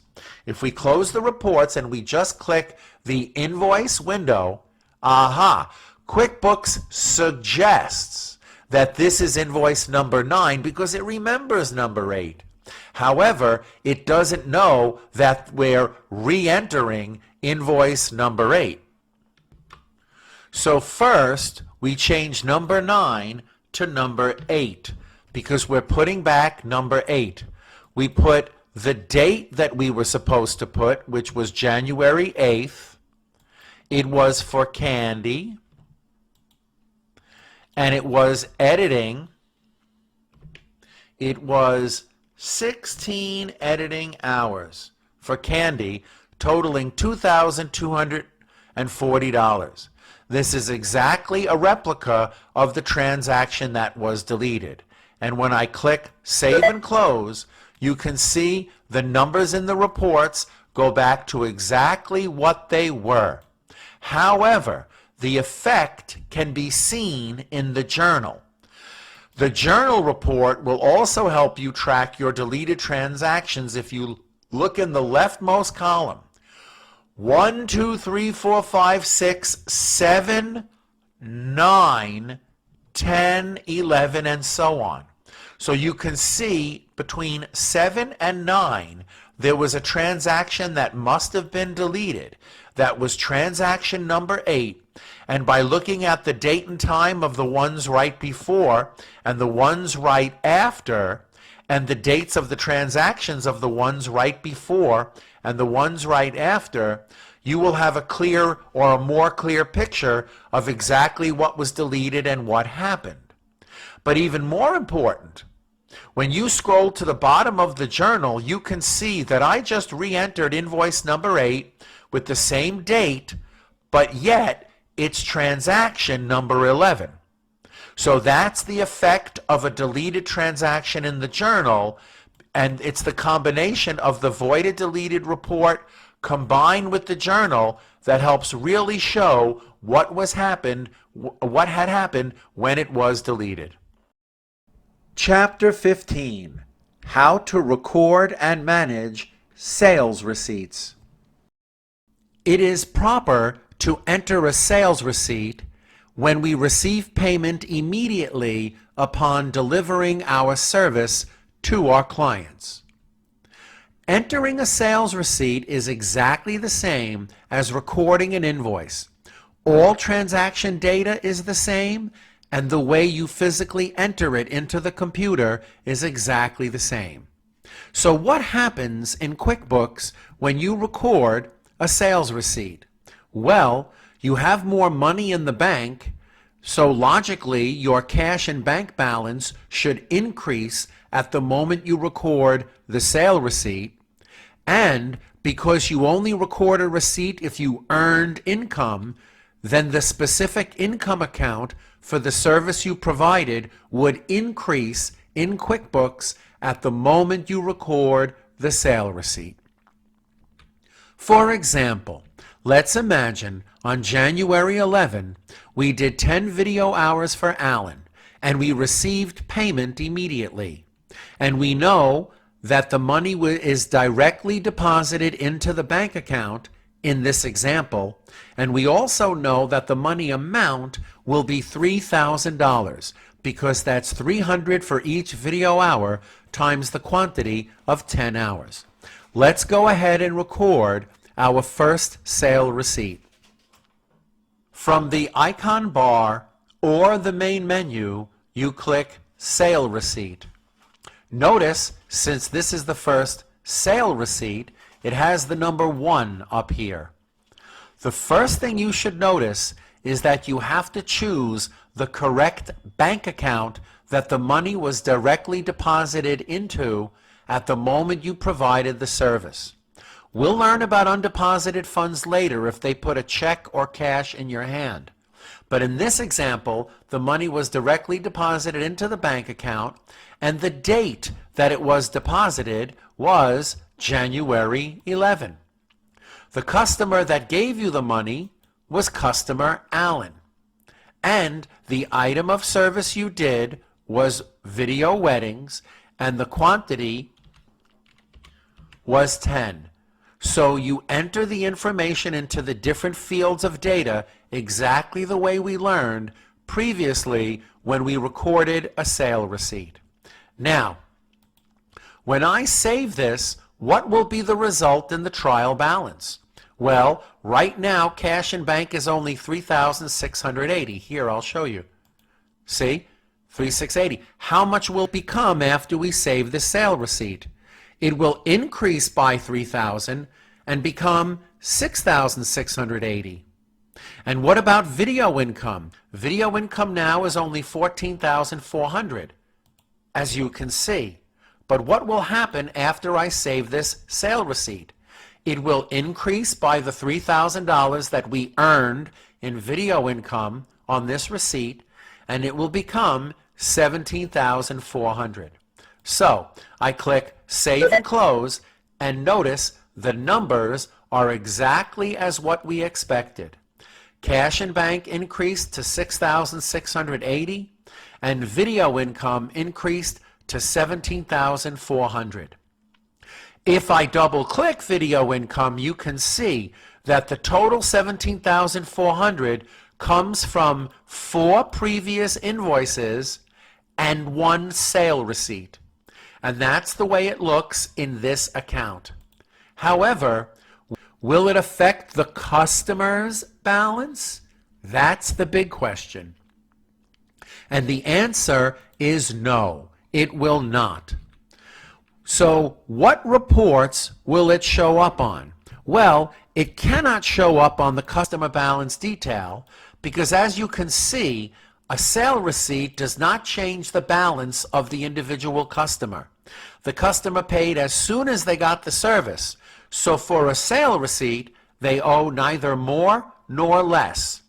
So then the question is, if you can't see it on the customer balance detail, where in the customer records can I find the sales receipts?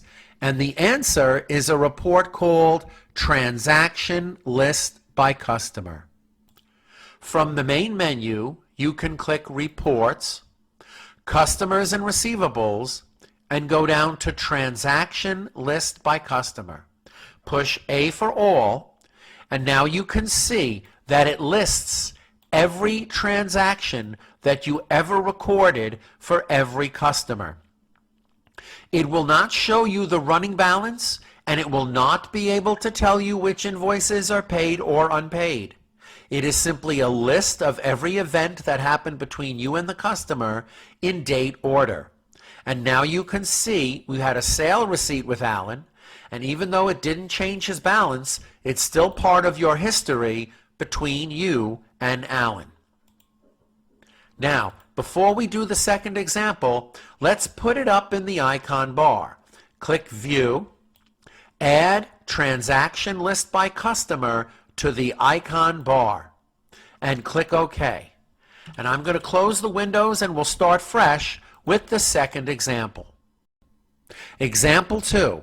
On January 12, we did 10 editing hours for Betty and received payment immediately. And that money was also directly deposited into the bank account. And we know the amount is $1,400 because each editing hour is $140 and the quantity is 10. So what will be the result in the trial balance after recording this second sale receipt? Well, we have $1,400 more in cash, so cash will increase to $8,080. And it's editing income that we earned, so editing income will increase by the $1,400 and become $8,820. We open the sale receipt window and we make sure the cash and bank is chosen because that's the account the money went into. The date is the 12th of January. Notice QuickBooks automatically suggests sale receipt number 2.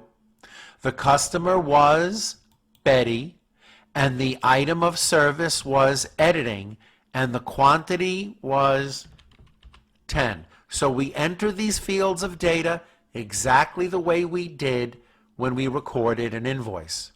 And now our trial balance accounts change by the $1,400. When we click Save and Close, the results in the trial balance are exactly as what we expected. Cash and bank increased to $8,800 and editing income increased to $8,820. You can also open the transaction list by customer and look in the section of Betty and see that the sale receipt is there, and you can see the account is editing income. Chapter 16. Your first full practice set with all the customer transactions that you just learned. This is what your trial balance should look like right now before you begin this exercise. If it doesn't have these exact same numbers, then you have to go back and correct the numbers the way we learned in the course. Make sure your starting numbers are correct before you begin the exercise. This is what the customer balance detail should look like at the moment you begin your exercise. Again, if it looks different, you have to use what you learned in the course so far to make it look exactly like this so that your numbers are correct when you start the exercise.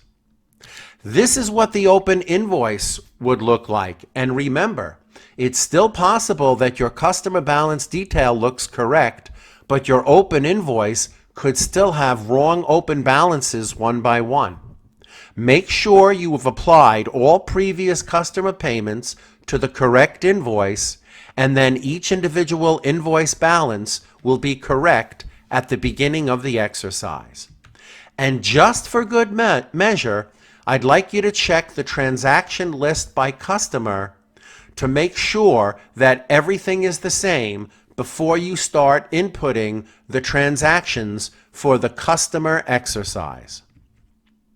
Now here are the transactions in this exercise. You can pause the video in this position so you can slowly and carefully read each transaction one by one. This way, you can think about each transaction that you're inputting. If you forgot how to put in a particular transaction, then you have to go back and review the video lesson where we learned how to record that transaction type. And when you finish slowly and carefully recording these transactions in order, the trial balance when you finish should look like this. If it does not look exactly like this after finishing these transactions, then you have to use the techniques that we learned in the course to find and fix your mistakes so that when you finish, the trial balance numbers are exactly these numbers. This is what the customer balance detail should look like after the exercise. You can pause the video and compare each transaction one by one to the customer balance detail that you have in your computer to make sure you have the same results. And again, this is the open invoice after the exercise. Remember, the open invoice report could still have wrong invoice balances even if the customer balance detail is correct. And of course, this is one of the best reports that will help you find and fix any mistakes you might have made because it simply lists each transaction for each customer in date order. Use this to make absolutely sure that all your transactions are correct after the exercise. But then the question is, what if you have some mistakes? How do you figure it out if you can only ask me questions through text? Well, first, again, use what you learned to find and fix your mistakes. In bookkeeping, the answer is always there. It's not a physics mystery. It's not a biology mystery. There's always an answer, and the answer is always findable. And you must use logic to find and fix the common mistakes. And that's what I'd like to speak to you about right now before you even begin the exercise. I will now prepare you for the 3 most common mistakes that you might have after the exercise and help you fix them. What if number 1? Question number 1. Think about this logical question. If your trial balance is correct, but the total balance of each individual customer is wrong, what possible mistake could cause that condition? You can pause the video at this moment to think about the question and think about what type of mistake would allow all the numbers in your trial balance to be correct, but yet some or all of your customers' total balances become wrong. What do you think the answer is? The answer is you chose the wrong customer on an invoice or a payment. Only by choosing a wrong customer on an invoice or payment would allow the trial balance to still be correct, but the individual customer balances to be wrong. So if that's the condition, then that's the solution. What about this next common mistake? What if your accounts receivable balance is too high after the exercise and the cash and bank balance is too low after the exercise? Think about what would be the only mistake that would cause that condition and have all your income accounts be correct and all your other accounts correct except account receivable and cash and bank. Think about it.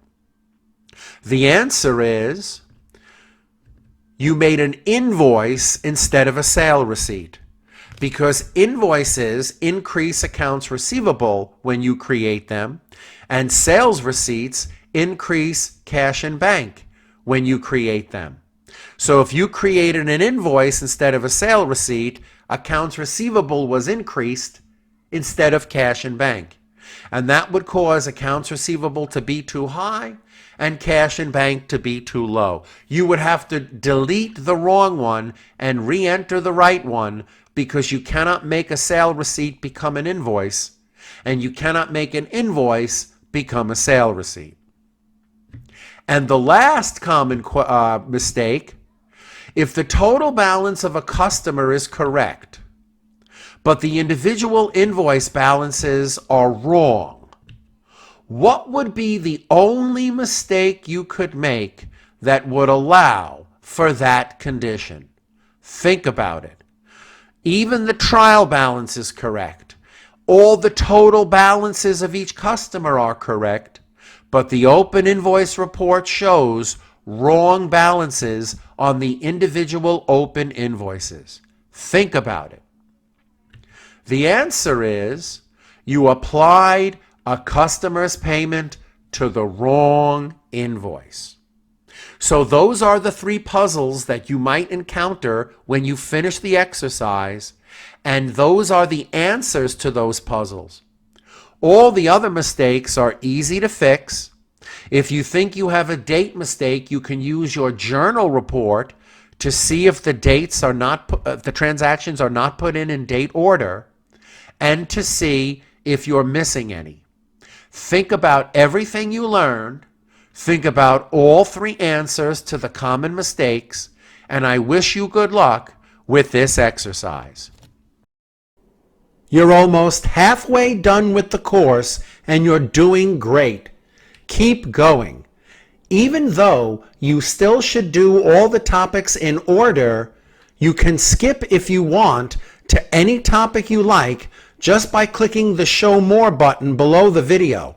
If you click there, that will expand the description field, and you can see a list of every topic. All you have to do is click on the time index of that topic, and the video will skip right over to that time index, and you can watch that topic right away.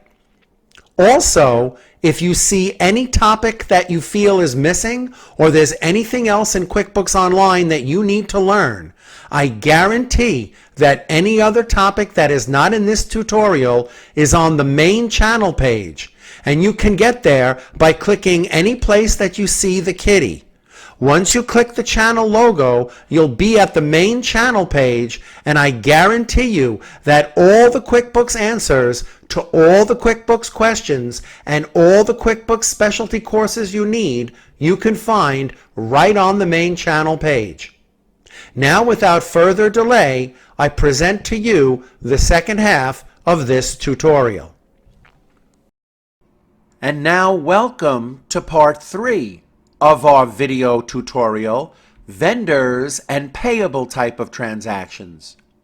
Anything that relates to expenses will be learned in this section, and the first chapter in this section is all about defining accounts payable.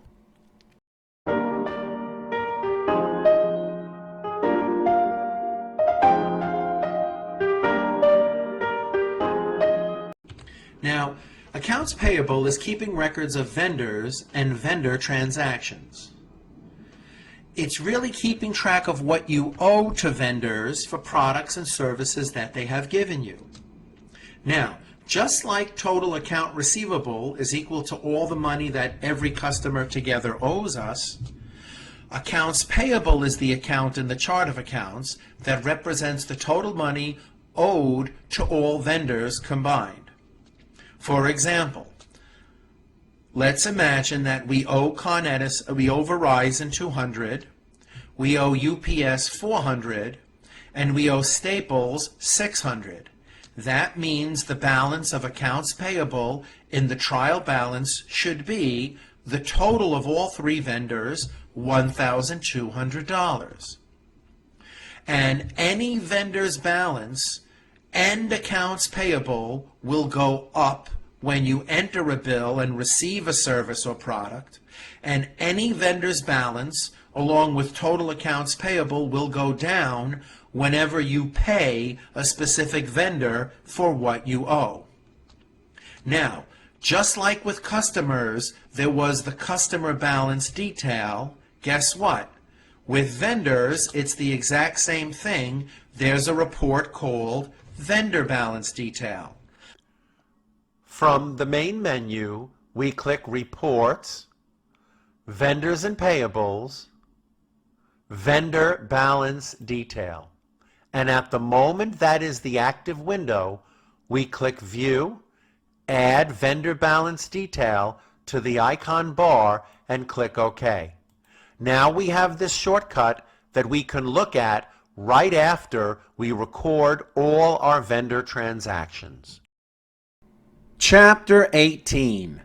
Entering and Managing Vendors' Bills.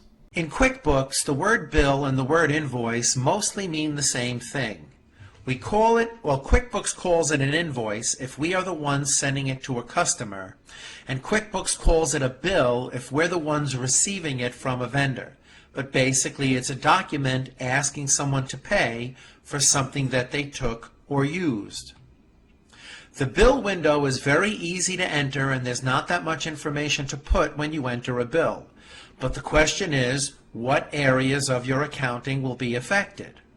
Well, of course, entering a bill is a transaction, so of course your general ledger and chart of accounts will be affected, and those results will show up on the trial balance. But from that very same bill, your vendor records will also be changed, and in our case, we're looking at the vendor records through the vendor balance detail. Let's take a look at our first example. Let's imagine on January 22, we received the electric bill from Con Edison, and the bill is $1,000, and it's bill number 6161. Okay, what will happen in the trial balance if we receive an electric bill from Con Edison on January 22 and we did not pay it? So what will be the result in the trial balance after recording and entering this first bill? Well, accounts payable will show up in the trial balance for the very first time as $1,000 because you now owe $1,000 to a vendor. And electric expense will show up for the first time also as $1,000 because you used $1,000 worth of electricity service. And what else will be the result? We all know in the vendor detail subsidiary records, you will see on the vendor balance detail Con Edison show up for the first time, indicating that we owe this specific vendor $1,000. From the main menu, we click Vendor, Enter Bills. Now here is the Enter Bills window. Notice that you have a ribbon that you can collapse, just like the other transaction windows that we used, and you have a side panel that will show all the transactions from that vendor as soon as you select the specific vendor. In this case, Con Edison had no prior transactions that we recorded, so we won't see anything at the moment you click here and you choose the vendor, Con Edison. So now we put the date, January 23rd of 2022, the bill number 6161, the amount $1,000, and if we collapse the side panel, you can see that the amount was automatically copied down below where you would name the specific expense account that represents the service that you received from the vendor. In this example, it's electric expense. So we have who, we have when, we have what, and how much, and why regarding this transaction. And at the moment we click Save and Close, we can open the trial balance, and you see the results are exactly as what we expected. Accounts payable showed up for the first time as $1,000, and electric expense also showed up for the first time as $1,000. You may also notice that the vendor balance detail right now shows that you owe only to Con Edison $1,000 for bill number 6161. Now let's try a second example. Let's imagine on January 23rd, we received the repair bill from Rex Repair Shop. $2,000, bill number 6262. So what will be the result in the trial balance after recording this second vendor's bill? Well, repair expense will show up for the first time as $2,000, and because we owe $2,000 more to a vendor, we now increase accounts payable to $3,000. And if you ask, why is accounts payable $3,000? The vendor balance detail will show you. We previously owed Con Edison $1,000.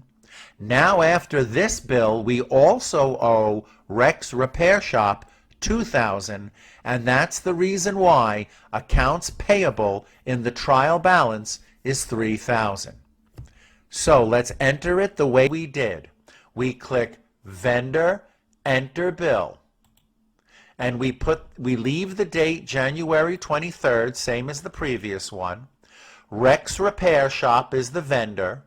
The reference number is bill number 6262 in the amount of $2,000, and the reason why we owe Rex Repair Shop is for repair expense. So we have all the information we need on the bill. Click Save and Close, and you can see the results in the trial balance are exactly as what we expected. Accounts payable is $3,000 and repair expense is $2,000. And again, if you want to know why is accounts payable $3,000, you can open the vendor balance detail and you can see we owed Con Edison $1,000 for this bill. Now we also owe Rex Repair Shop $2,000 for this bill that we just entered, and that's why the total of accounts payable is $3,000. Chapter 19 is your first practice exercise set with entering bills.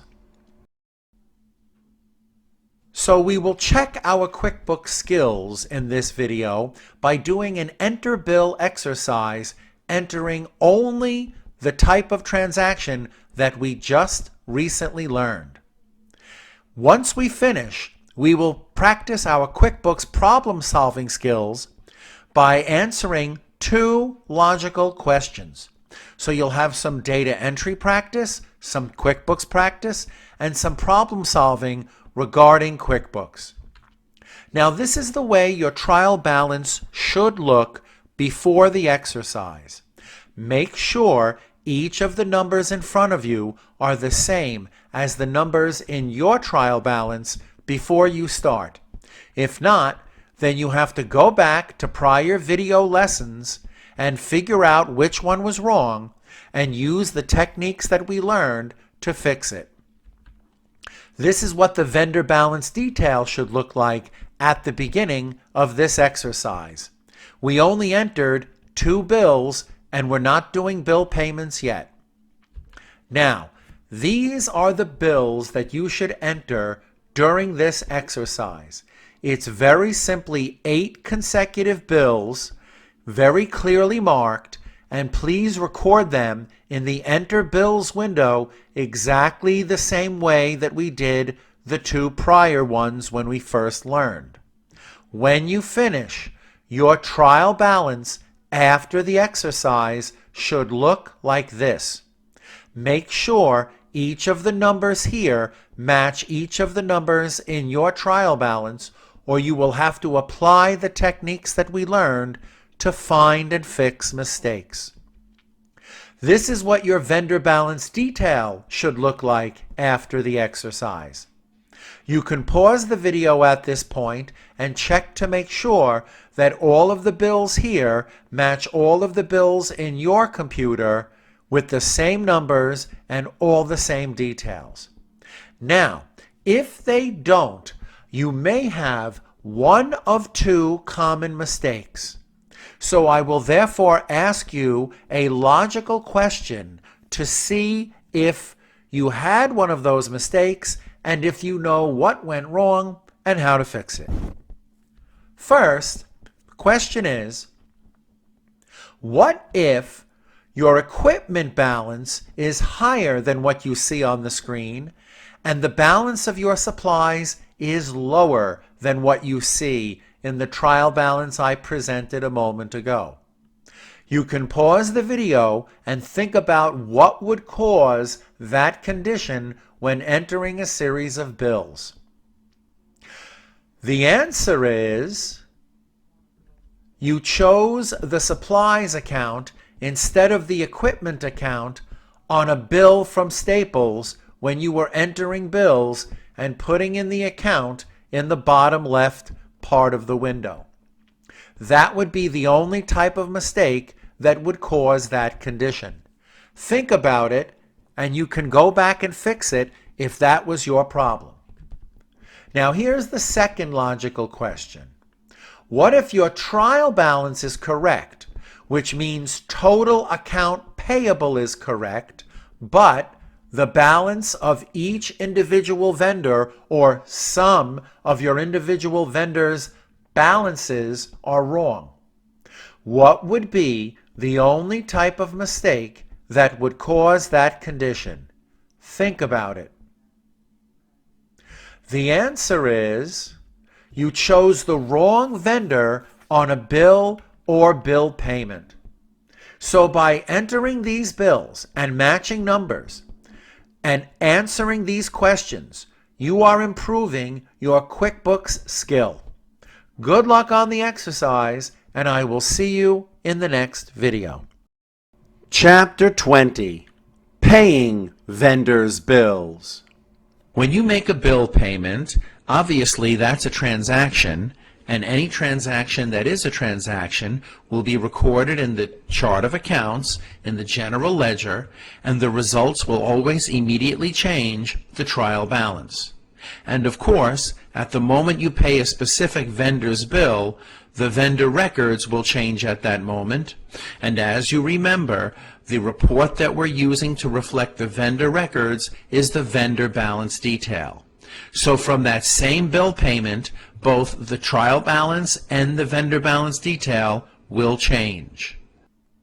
For example, let's imagine on February 1, we paid Con Edison $1,000 specifically for bill number 6161, and we paid with check number 1, which is a handwritten check. And of course, in the video that follows this one, we'll explain more about checks. But for now, let's just concentrate on how to record this bill payment. So what will be the results after we record this first bill payment? Well, cash in bank should go down because we just paid money, and because we owe less to a vendor as a result of this transaction, accounts payable will also decrease by the same $1,000 bill payment. Therefore, what will be the result in the trial balance after we record the February 1 bill payment?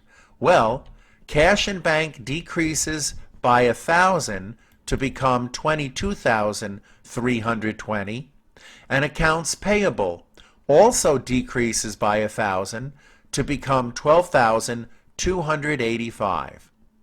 And we know that the changes are also in the vendor records in the vendor balance detail. This is what Con Edison's detail looks like before this bill payment. But this bill payment will lower the balance of this particular vendor, and it will be listed separately. So you see on the vendor balance detail each individual bill listed with each individual payment in date order to give you this balance, the running balance, $1,150. However, you will notice that in this case, the vendor balance detail is not enough. And that's because it's difficult when you look at the vendor balance detail to know what bills were paid and what bills were not paid.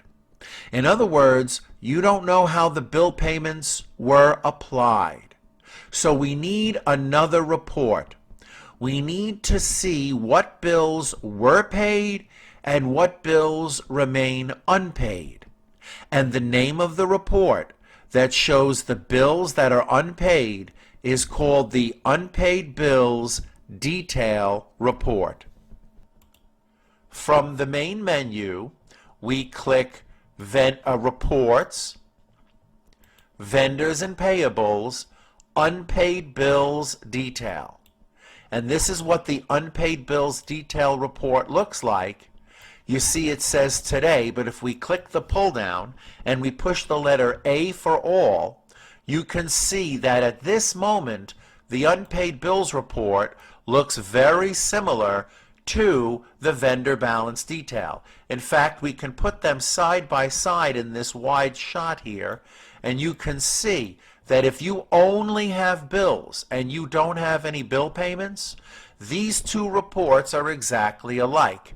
However, what's going to happen after the bill is paid is that in the vendor balance detail, you will see what we saw a moment ago, a minus here for the bill payment and the balance going down.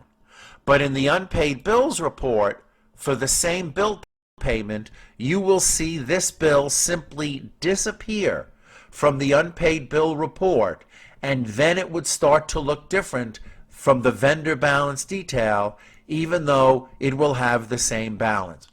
So let's go ahead and put the unpaid bills into the icon bar. From the top left, click View, and then Add Unpaid Bills to the icon bar and click OK.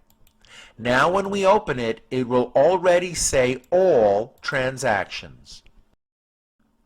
From the main menu, click Vendors, Pay Bills, and this is our good friend, the Pay Bills window.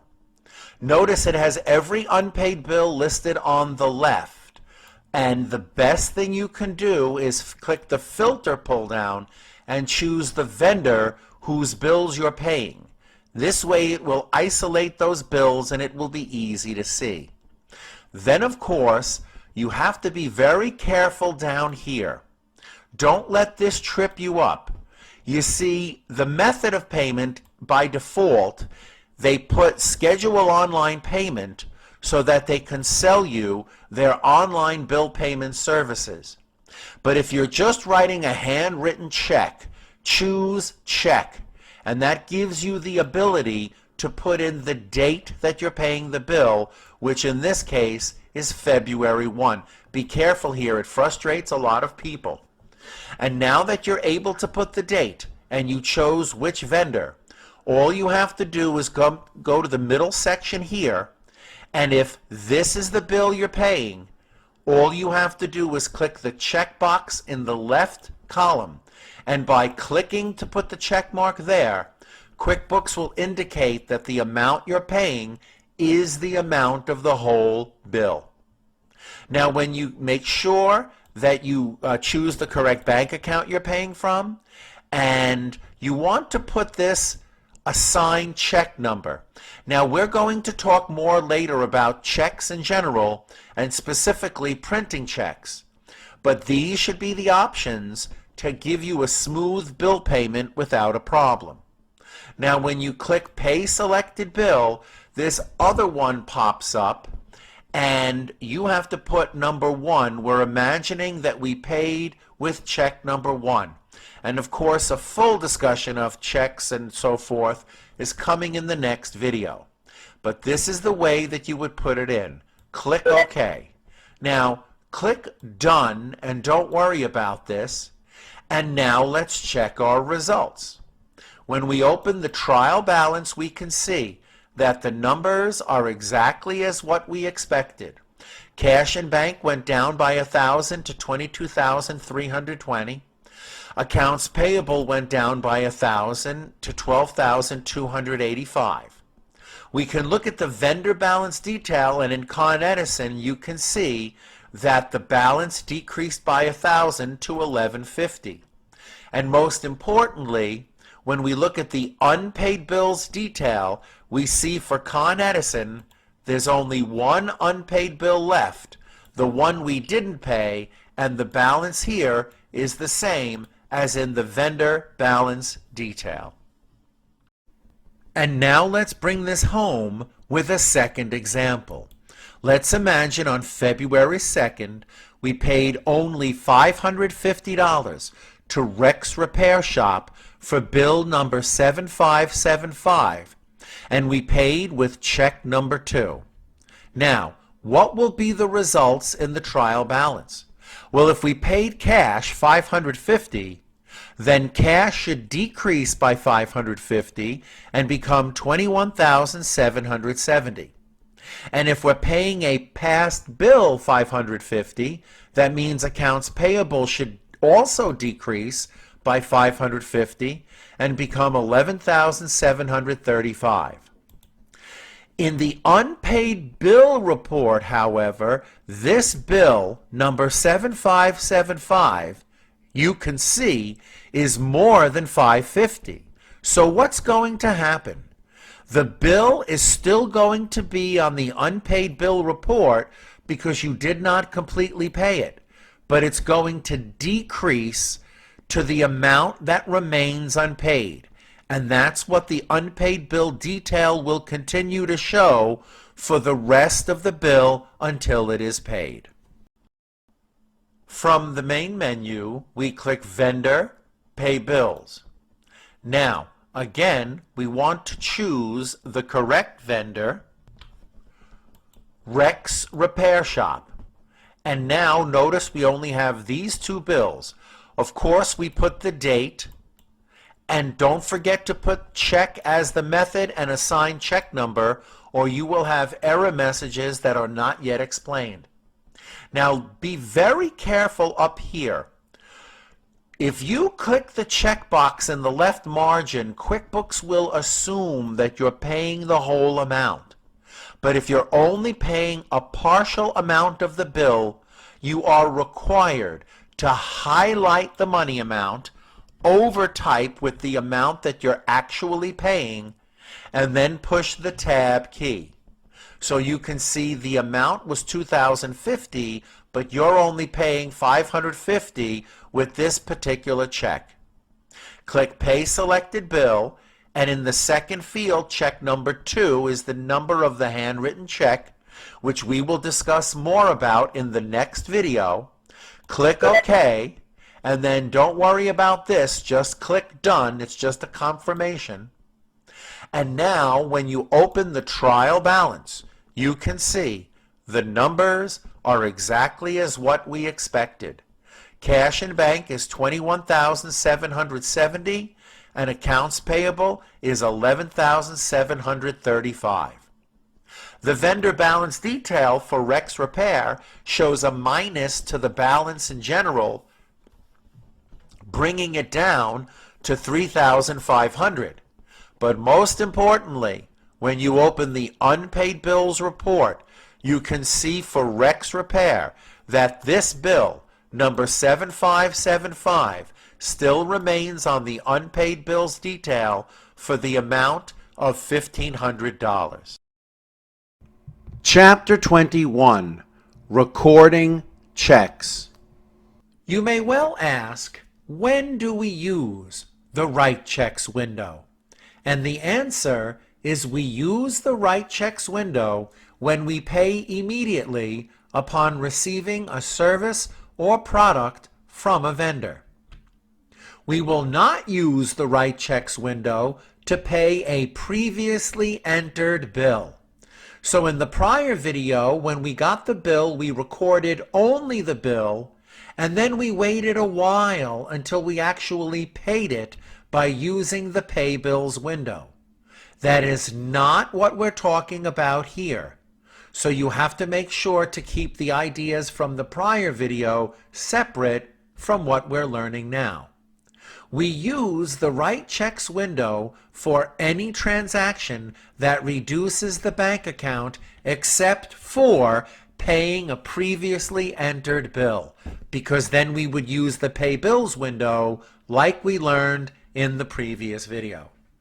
So when do we use write checks? Well, if we physically have a handwritten check that we're sending out for something we just received and we did not enter the bill like we did before, then we would use the write checks window.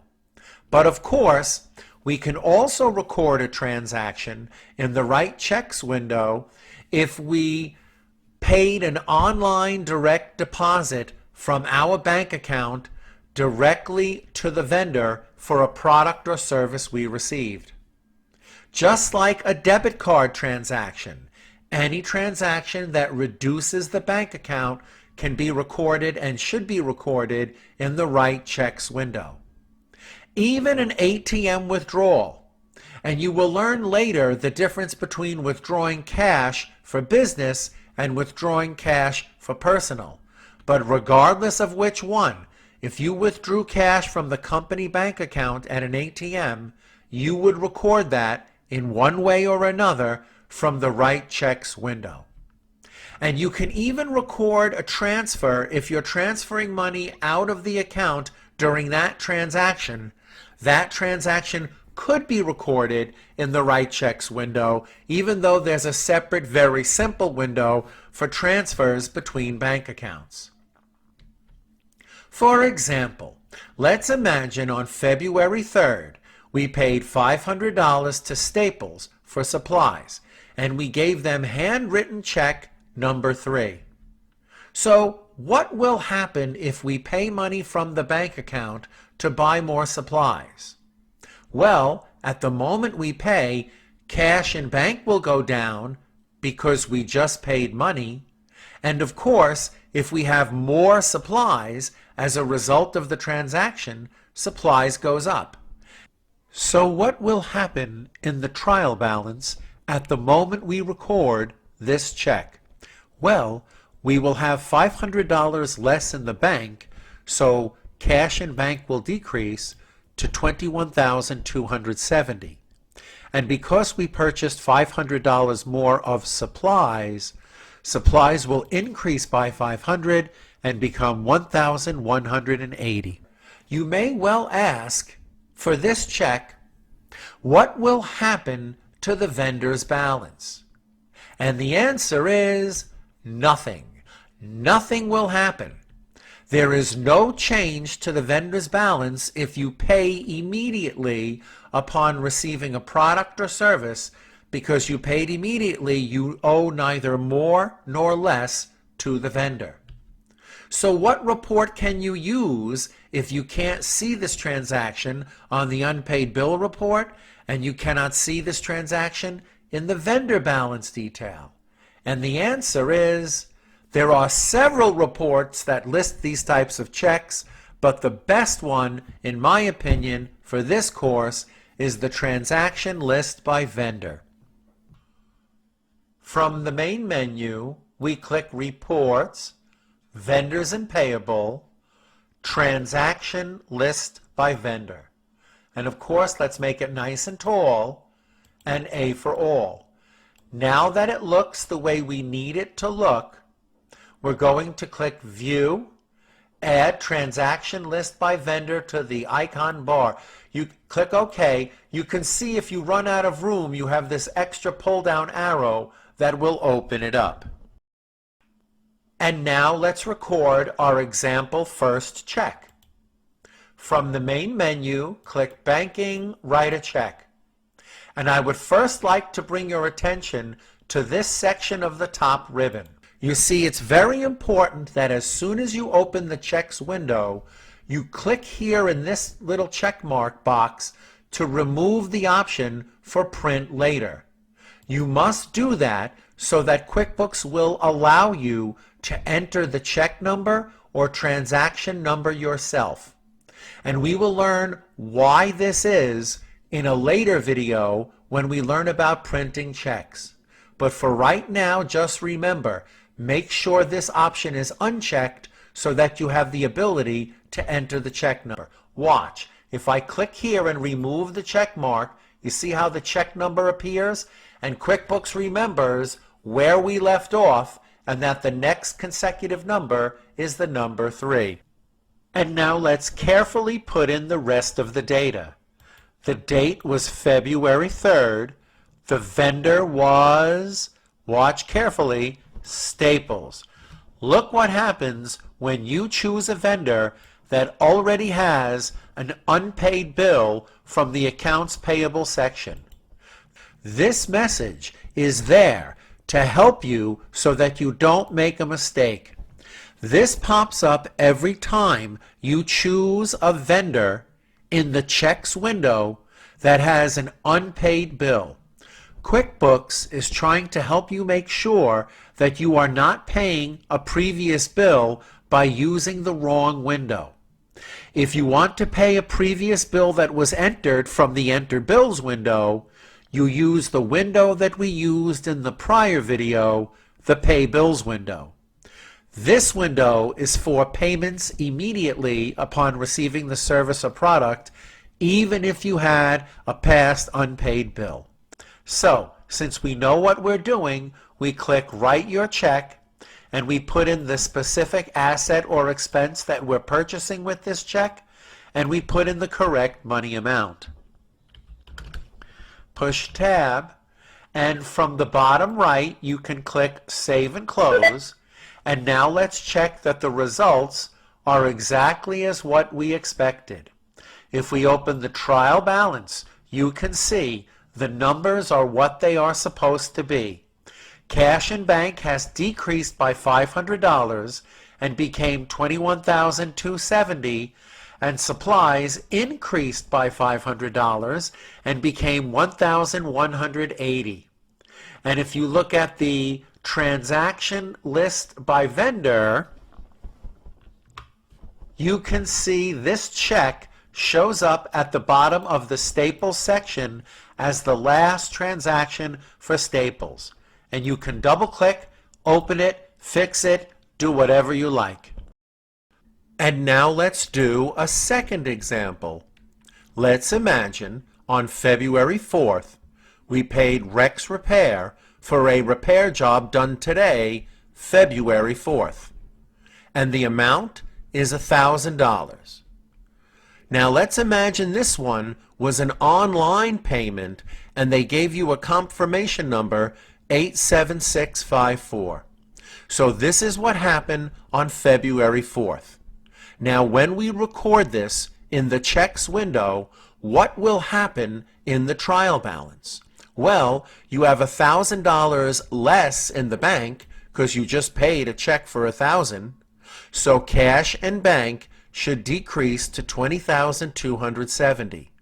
And what you paid for was repair expense. So you have $1,000 more in repair expense, and repair expense will increase to $5,050. We click Banking, Write a Check. And of course, we make sure the Print Later button is not selected. We fast forward to February 4th. We make sure the money is coming from the bank account, paid to the order of Rex Repair Shop. Notice, QuickBooks remembers we have unpaid bills with Rex Repair, but this transaction has nothing to do with the prior unpaid bills, so we click Write Your Check. QuickBooks remembers Rex Repair goes with repair expense, so you just put in the money amount and it will copy. Now remember, this was an online payment. It was not a check. So even though it was not a check, we still record it in the checks window and we put in the confirmation number that the bank gives for the online payment, because any reduction in the bank account at all is something that we would record in the Write Checks window. We click Save and Close, and the results in the trial balance are exactly as what we expected. Cash and bank went down to $20,270, and repair expense increased to $5,050. You can double-click repair expense and see that the other two transactions with repair expense were for entered bills, but this transaction was with this check. And you can see this very same check in the transaction list by vendor. If you look in the section of Rex Repair, you can see these were bills, this is the bill payment, and this is the check you just recorded.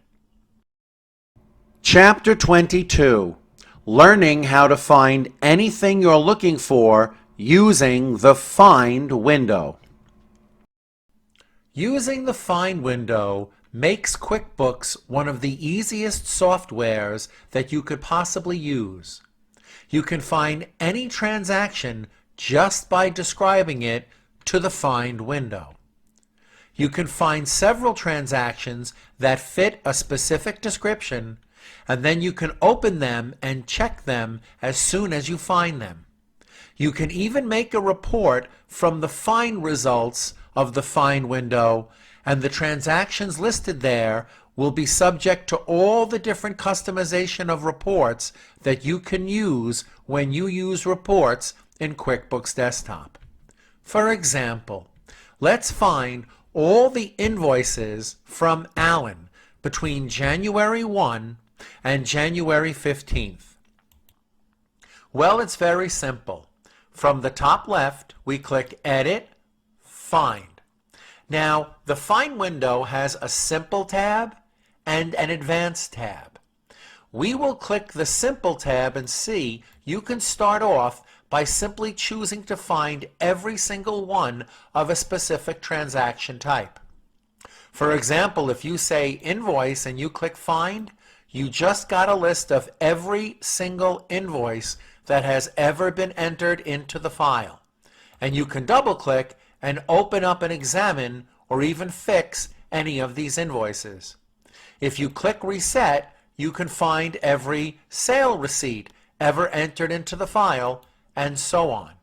But we want to find invoices specifically for this customer, Alan, and we want to find all invoices between January 1 and January 15. Now that we've described it appropriately, we click Find and we see that there are only 3 invoices in the entire file that fit that description.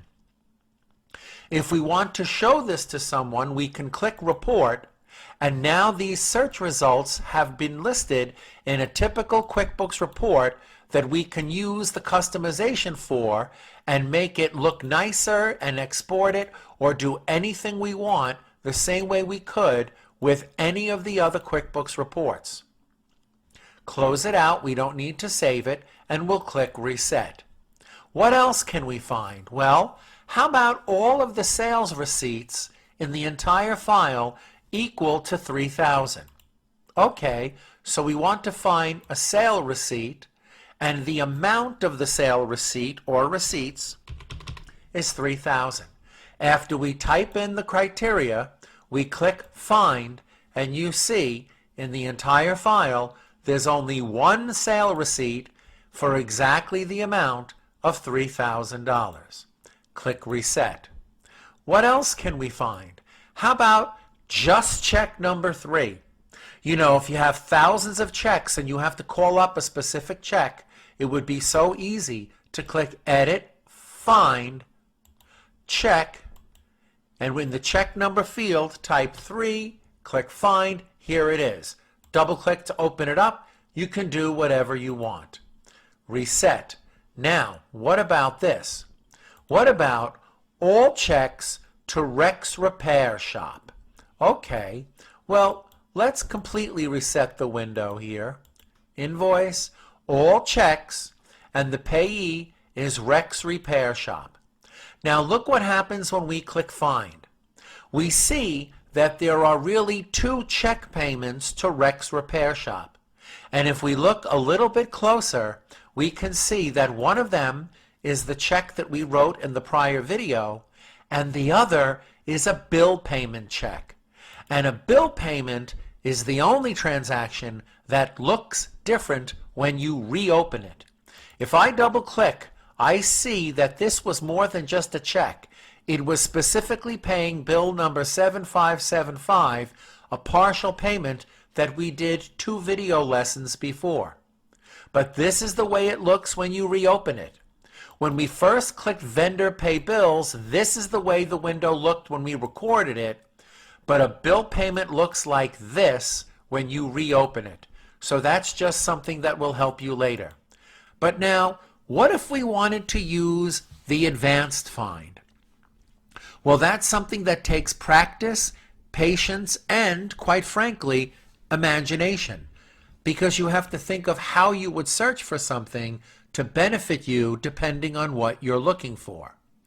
For example, let's find all transactions with Alan Arby greater than $3,000. So watch carefully. We click Edit, Find.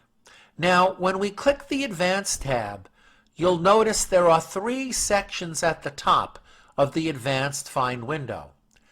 On the left, this is the box that you choose the criteria that you're filtering on, and you can choose more than one. But you notice when you click a different criteria, the middle section here changes. That's because it's the middle section that really clarifies what you're looking for. For example, if we click Amount, we want to make sure that we find any transaction, let's say, greater than 3,000. Now, when I push the Tab key, you notice the box on the side is showing the rules or the filter that's already on. And you can click here and delete any of the other filters that were put.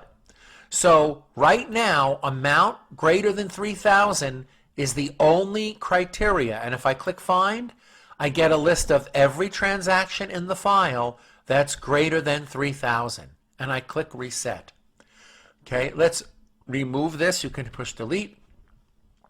But if I want to put 2 criteria, I have to put both and make sure they're both here before I click the Find window. So if I click the filter box and push the letter N, I get the option to choose by name. And now the pull-down arrow allows me to choose just Alan. Now I don't want to click Find because I don't need every transaction for Alan. But I come back to the filter box and push the letter A to get the filter for amount. And I want the amount to be greater than 3,000. So I want to see all of Alan's transactions that are greater than 3,000.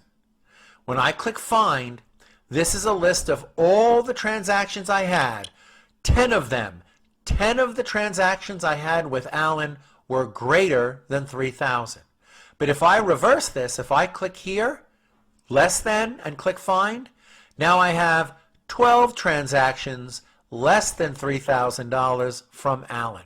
So notice the 3 sections of the Advanced Find, and I invite you to explore and experiment using this window. It's one of the most powerful tools that gets you to be an expert in QuickBooks Desktop. Chapter 23, Learning all about petty cash and managing your cash on hand. Petty cash physically can be kept in a physical lockbox that someone has the key to and the cash is inside. But petty cash could also be a separate section of the owner's wallet. It doesn't matter. As long as you physically have a place to deposit the cash into and physically can take from that place to spend for business expenses, then you have a petty cash fund. Now think about that description, a place where you can deposit to and spend from. That description is exactly the same description as a typical bank account. Therefore, keeping records of a petty cash fund is the same as keeping records of a bank account, and petty cash in your QuickBooks records should be a bank type of account. So we go from the top left, List, Chart of Accounts. In the bottom left corner, Account, New. Now, this is a bank type of account. If I click bank, you can see that one of the things that QuickBooks designates for a bank type of account is petty cash. We click continue and type in petty cash, cash on hand.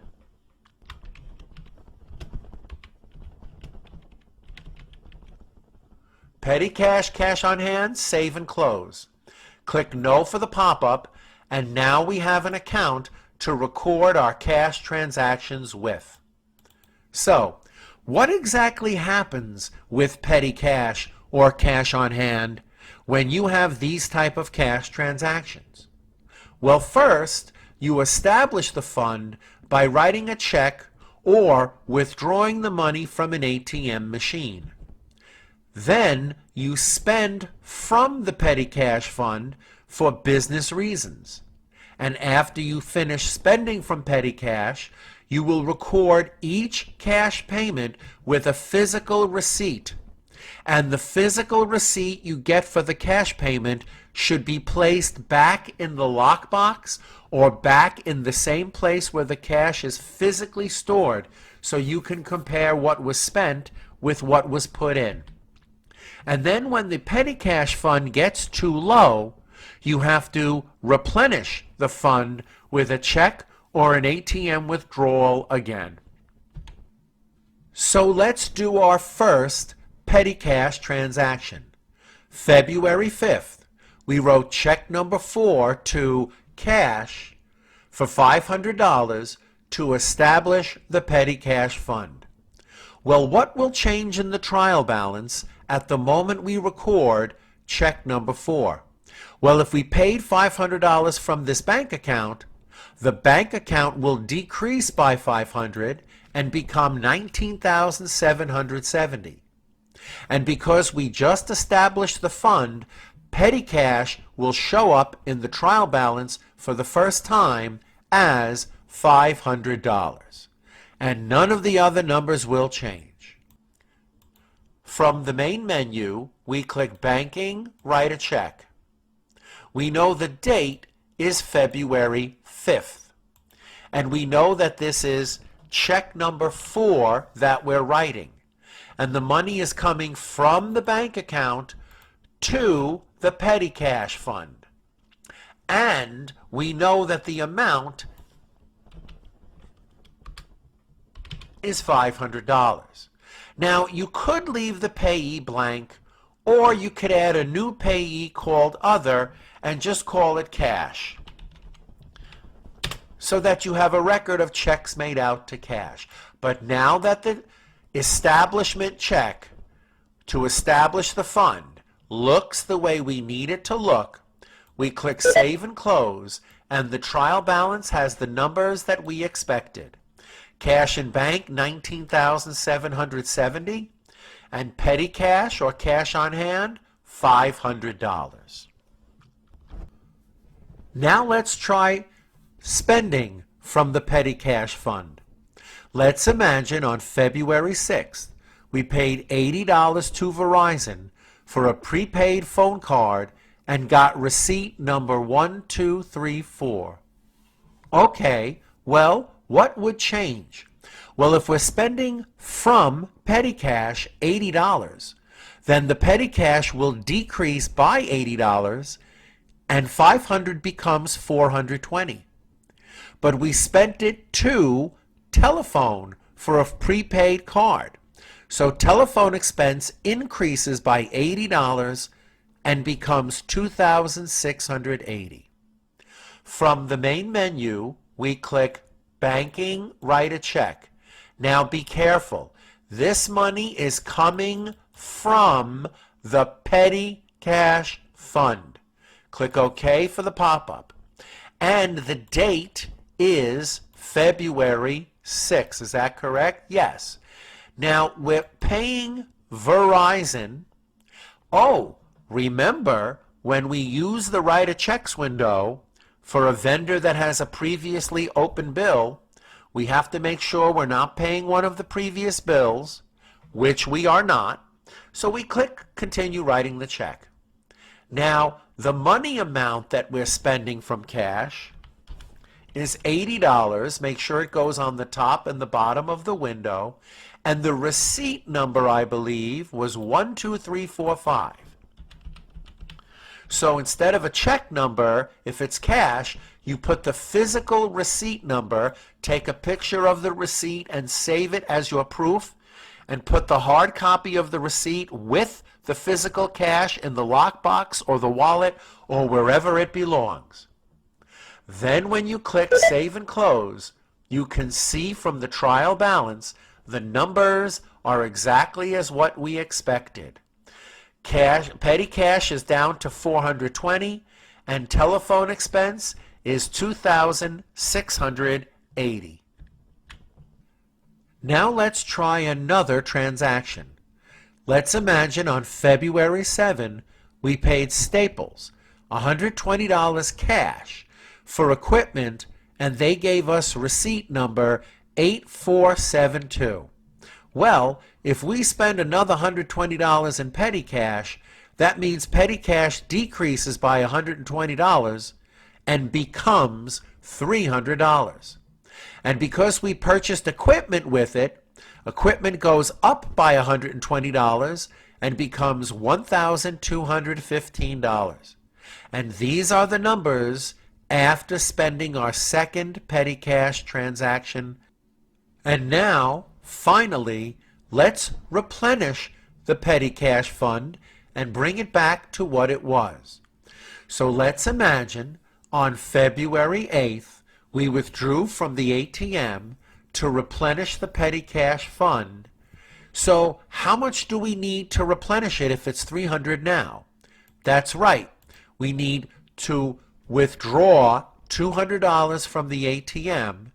And if we do that and we put it in petty cash will increase to $500.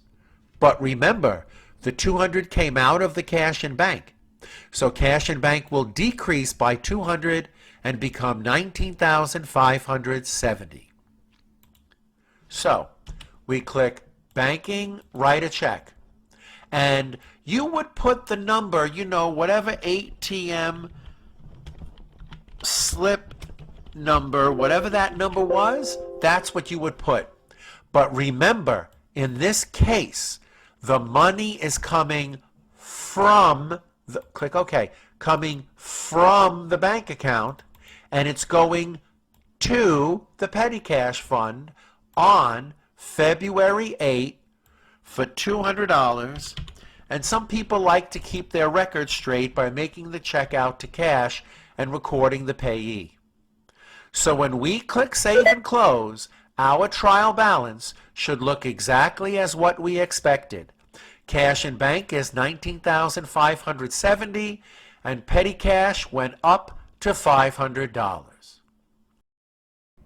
Now let's finish part 3 with an accounts payable exercise to practice everything we've learned in this section. This is what your trial balance should look like before you begin the exercise. Make sure each number you see on the screen is the same as each number in your trial balance in your QuickBooks file. If not, you have to use the techniques and the methods that we learned to correct your numbers before you start. This is what your vendor balance detail should look like before you begin the exercise. This is what your unpaid bills detail should look like before you begin the exercise. Make sure that you not only have the right balances, but the right individual bill remaining amounts to be paid. And of course, this is a list of every transaction that we have ever had with any vendor since the beginning of this section. If it all checks out, then you can start recording the transactions. Here are the transactions for this exercise. You can pause the video at this point to read each line of the transaction set and slowly and carefully record each transaction. If you forgot how to enter a particular transaction, you need to go back to the video lesson where we learned that transaction and review it. Then you should remember how to put in each of these transactions as part of the exercise. Go slowly and carefully, think about each one, and when you finish, this is what your trial balance should look like after you record each of the transactions in the exercise set. And again, if it doesn't match, you have to go through everything one by one. Pay careful attention to the vendor balance detail after the exercise, as well as the unpaid bills, because there are some important things about the remaining unpaid bills that I will ask you as part of a logical set of questions to make sure you understood everything in the context of this exercise.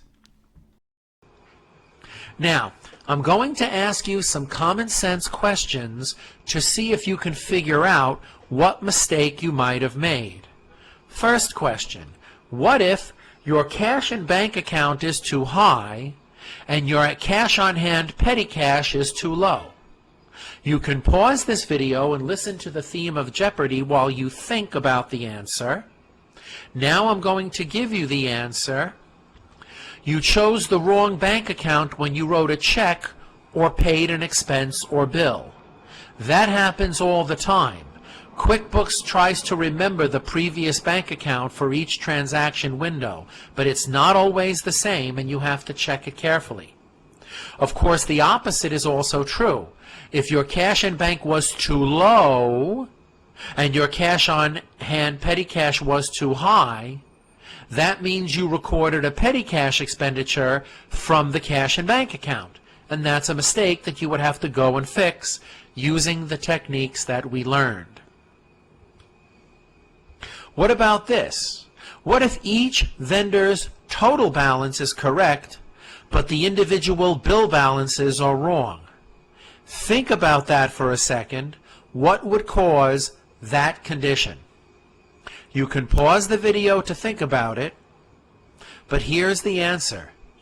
It means you applied a bill payment to the wrong bill. You got the right vendor and you got the right money amount. That's why the vendor's balance is correct, but you applied it to the wrong bill. Use what you learned in the previous videos to find and fix your mistakes.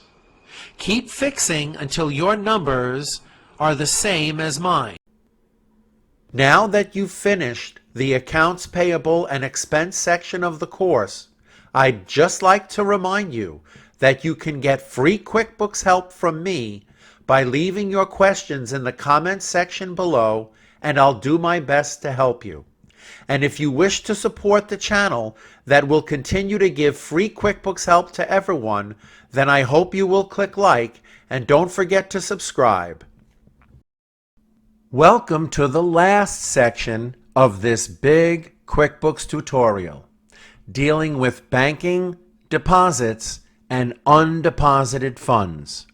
And the first chapter in Part 4 is Chapter 25, Recording Basic Deposits. Now you may well ask, what is a basic deposit?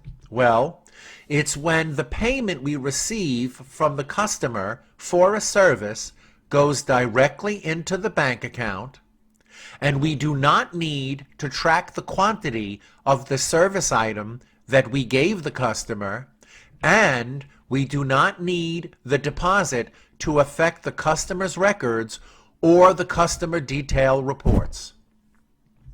For example, let's imagine on February 20, we received $2,000 in cash from Candy for an editing service.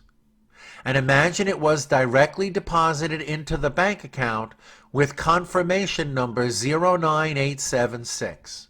Well, if we record this, then what should be the result in the trial balance?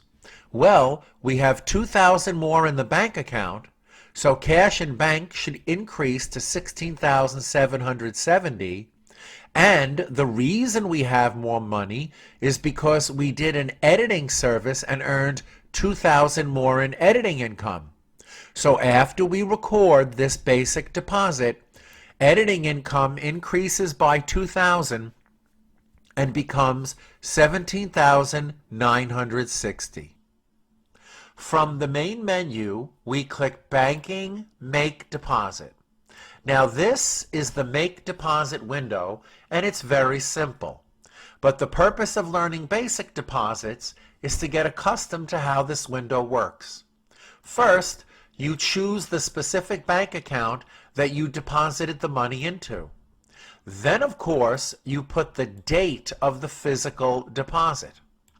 Now, even though you are going to put the name of the customer here, this transaction will still not show up in Candy's records.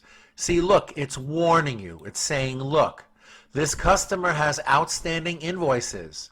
If you want to apply this payment to those invoices, you do what we learned in prior videos, and we use the Receive Payment window. But right now, we're just learning an example of a basic deposit that would not affect the customer's records if we had a simple company that did not need to keep customer records. So we just click OK, and we put in the income account that represents what we earned for this particular $2,000.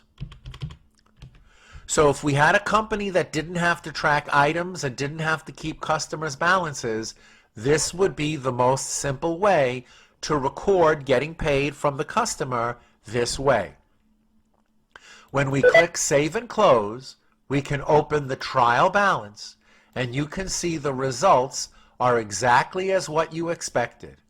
Cash and bank decreased to $16,770, and editing income increased to $17,960. Now here's a question. Where will this deposit transaction not show up? It won't show up on any customer report, it won't show up in the customer center, and it won't show up on any sales reports because there was no item associated. So let me show you. If you double-click Cash and Bank and go to the bottom, you can see that this deposit was the last transaction that increased cash and bank. Same thing with the editing income. You can double-click the account in the chart of accounts and see the transaction deposit that we just recorded increasing the balance of the account. But watch. If you click Customer Balance Detail, it's nowhere to be found in Candy's records. If you click Transaction List by Customer, it's nowhere to be found in Candy's records. And if you open the Customer Center and choose Candy, and you look at the transactions, all of them for all time, you will see every receipt, payment, or invoice, but you will not see the deposit because it's a basic deposit meant for simple companies. Example 2. On February 21, we received $3,000 cash from Alan for a video service. It was directly deposited into the bank account with confirmation number 543210. Now, what will be the result in the trial balance if we have $3,000 more in cash because we earned $3,000 more in video income?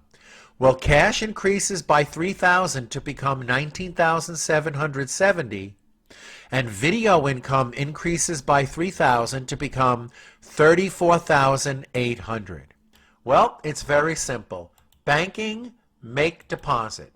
The date, February 21. This is the bank account the money went into, and of course you should probably put the confirmation number in the memo field, but anyway, make sure you choose the customer even though it won't show up in the customer's records. So let's choose Alan, and again we get a message that if we have open invoices for this customer, the only way to apply this payment to an open invoice is to do it the right way that we learned before, and use the receive payment window. But right now we're just learning the basic way, so we know what we're doing. We click OK. We did earn video income, and the amount $3,000. Now when we click Save and Close, the results in the trial balance are exactly as what we expected. Cash and bank went up to $19,770, and video income went up to $34,800, and none of the customer reports for Alan will show this transaction because we recorded it in the most basic way. However, what would be a better way? Or actually, what type of company, think about it, what type of company would record deposits this way? Well, there are many small businesses that don't need to keep customer records, and they have very simple bookkeeping needs. So if the company did not need to track customers' balances or apply payments to invoices, they could just record deposits this way and they would be fine. And also, if you don't need to know how many hours of video or editing you did, you could also get away with recording deposits this very simple way in the deposits window. But what would be a better way of recording these deposits? Of course, you would use a sale receipt, like we learned. We learned that you can record a sale receipt that is directly deposited into the bank, and it will also show up in the customer records if you use a sale receipt instead. It also obviously gives you the ability to track the quantity of items. But what we just did in this video, even though our company has a more complex situation and needs customer balances and needs to track items, I still wanted to show you this way because it's perfect for learning how the deposit window works. Because the 3 following videos will be more complex deposit situations, and it's better to learn how the deposit window works before we go. Chapter 26, Recording Deposits with Cash Back. What circumstance would cause you to take cash back from depositing a customer's money? Well, we're talking about a situation where we first collect the cash from the customer for a service. Then, before we record collecting the cash, we spend some of the cash on business-related expenses. The way to handle this is record receiving the cash and the expenses at the moment we make the deposit. And usually, this method would apply to a situation where all the transactions happen on the same day. For example, let's imagine on February 22nd, we collected $900 for 3 video hours for Betty. Now, on the way to the bank, we paid $100 out of the $900 that we got from Betty. We paid $100 to Staples specifically for supplies. Then we walked up the street and stopped off at the UPS store and paid $200 out of the $900 for a delivery. And when we finally got to the bank, we deposited the remaining $600 and got a deposit slip with the slip number 616161. So, before we look at how to record this, let's just think about what the results should be in your trial balance if these were the 4 transactions that you wish to record all at once. We originally earned $900 more in video income. That's what started the set of transactions from the beginning. So even though the net deposit that went into the bank account was only $600, we still have to indicate that we earned $900 that was originally put in our hand. So video income will increase by $900 and become $35,700. Now, we also bought $100 more of supplies. So after we got the $900 from video income, we spent $100 more in supplies.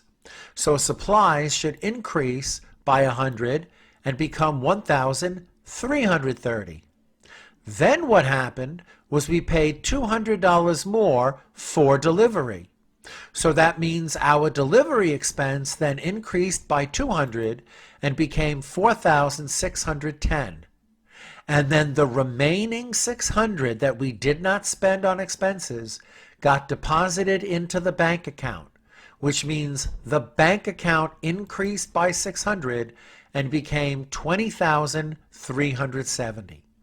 And these are the four numbers that will change, and these are the results that should be in your trial balance when we finish recording the deposit with cash back. So, from the main menu, we click Banking, Make Deposit. Now, the date was February 23rd.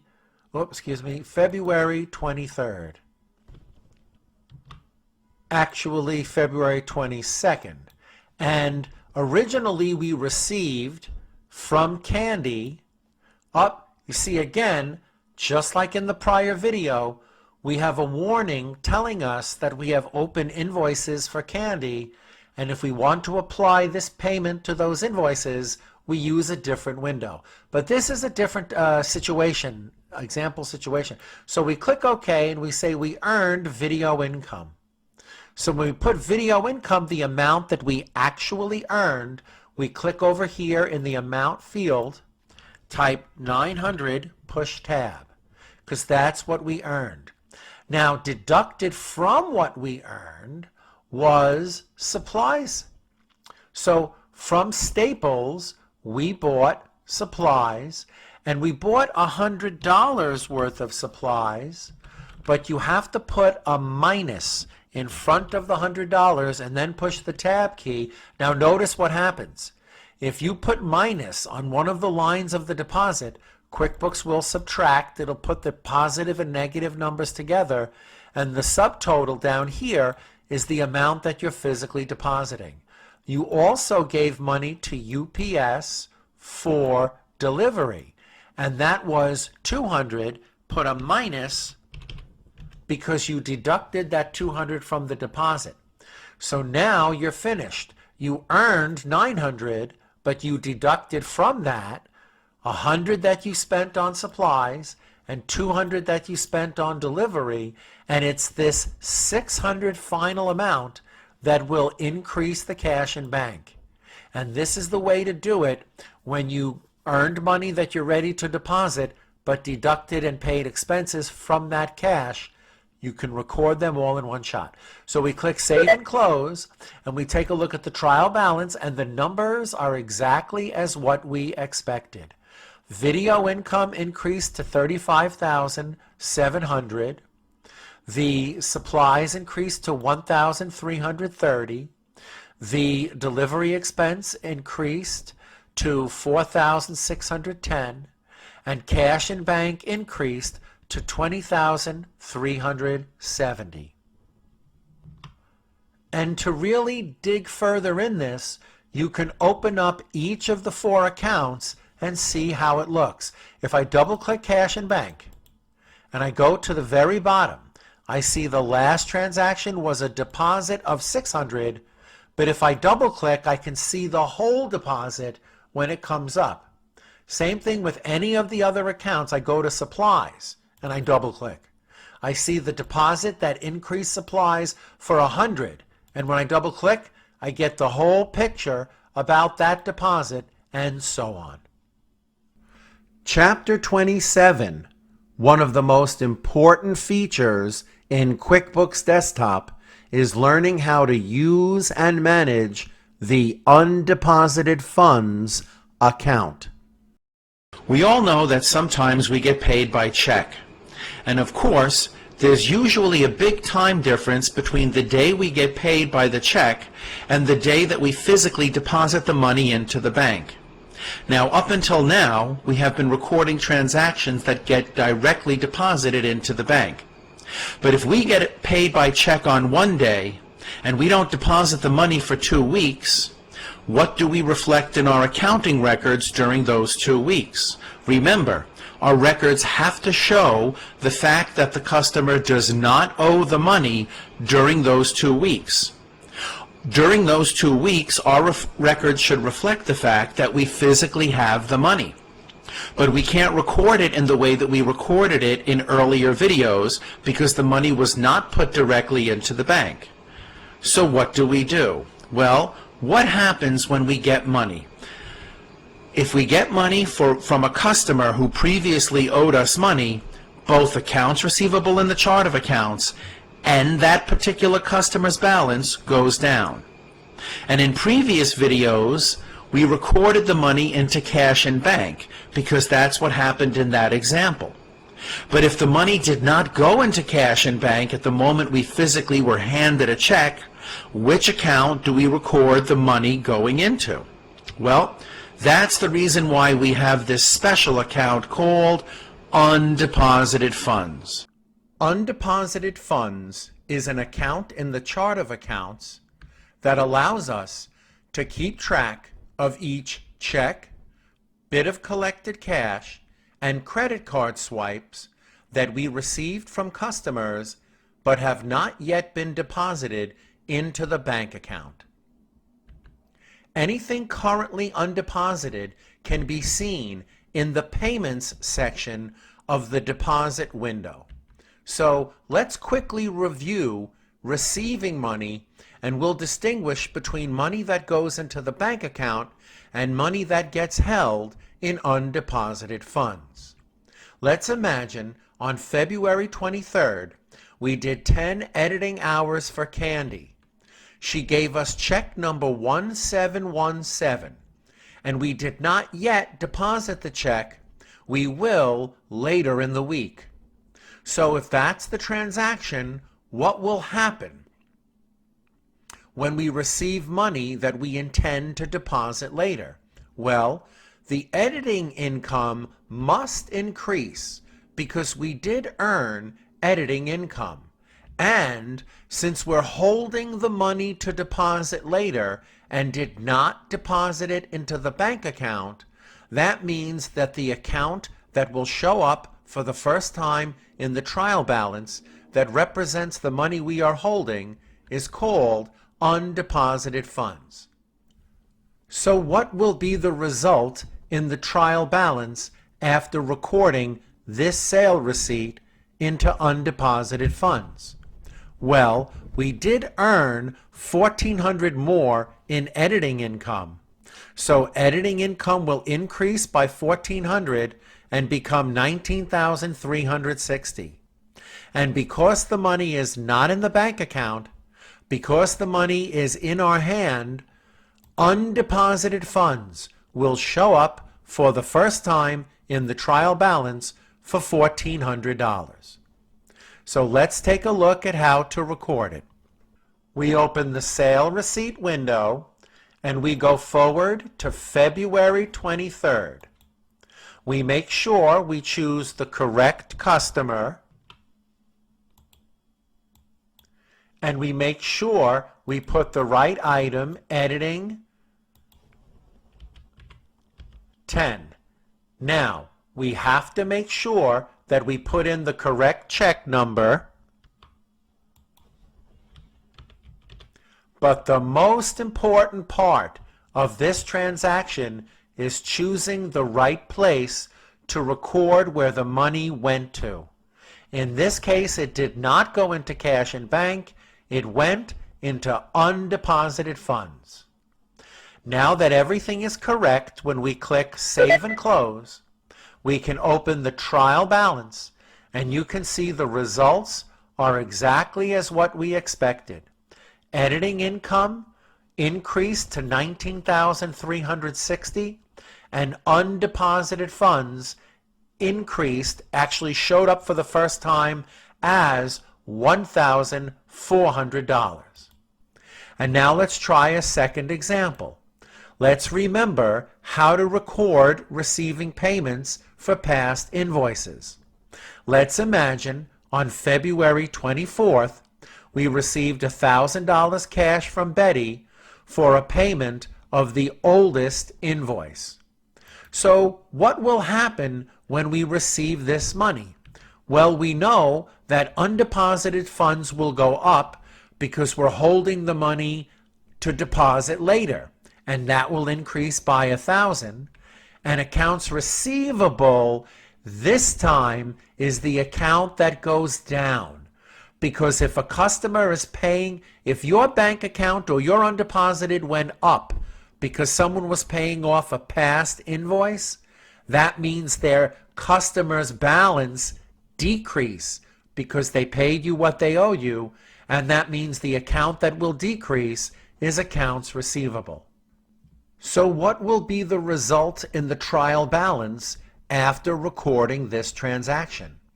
Well, the customer owes us $1,000 less as a result of paying us now.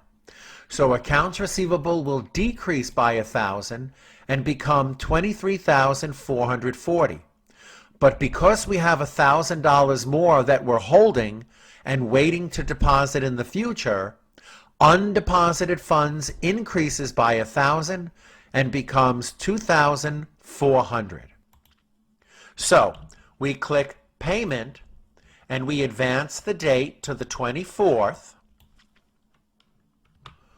The customer is Betty. The amount we got was $1,000, and notice QuickBooks automatically applied the $1,000 to the oldest one, so we're almost finished. We have to make sure that this money that we intend on holding for several days before we make a separate deposit transaction, we have to make sure this money gets recorded into undeposited funds. And now when we hit enter and close the window, you can open the trial balance and you can see the numbers are exactly as what we expected. Accounts receivable decreased to $23,440 and undeposited funds increased to $2,400. Now let's practice entering these two without my help. See if you can remember how to record payments and receipts, and the only difference is now you have to make sure that each of these transactions get recorded into undeposited funds. You can pause the video at this point and go ahead and record these two transactions. But if you recorded them correctly, then the results in your trial balance should be right here. You should have $10,400 in undeposited funds, $21,440 in accounts receivable, and these should be the numbers for video income and editing income respectively. And now that we've mastered recording money into undeposited funds, now let's talk about what happens when we finally deposit the money. When we go to deposit the money, we must use the special payments window, which is a subsection of the deposit window. When we first open the deposit window, we won't see anything. But if you click this little button here that says Payments, you will see a special sub-window will open up. And that window is called the Payments to Deposit window, and it will list every single item in undeposited funds. This is a special window that places items after you make a transaction only if you chose the undeposited funds account. And at any given moment, the balance of undeposited funds, that is to say, at any given moment, will equal the total of the items that are sitting and waiting to be deposited from undeposited funds. So now let's deposit two items from undeposited funds and see what happens. Let's imagine on February 27, we deposited check number 1717 from Candy that we got on the 23rd, and February 24th's cash of $1,000 that we got from Betty. So that'll be a total of $2,400 leaving undeposited funds and being deposited into the bank account. So what happens when we deposit from undeposited funds? Well, obviously, undeposited funds will decrease by the money amount of the items we deposit because the money is now in the bank. And the bank account, of course, will increase for the same reason. The money is now in the bank. Let's take a look at what the results should be when we finish making the deposit. What will be the result in the trial balance after recording this first deposit? Well, we first deposited the $2,400 into the bank, so cash in bank should increase by $2,400 and become $22,700. And undeposited funds just gave up $2,400, so undeposited funds should decrease to $8,000. Let's take a look at how to record this deposit.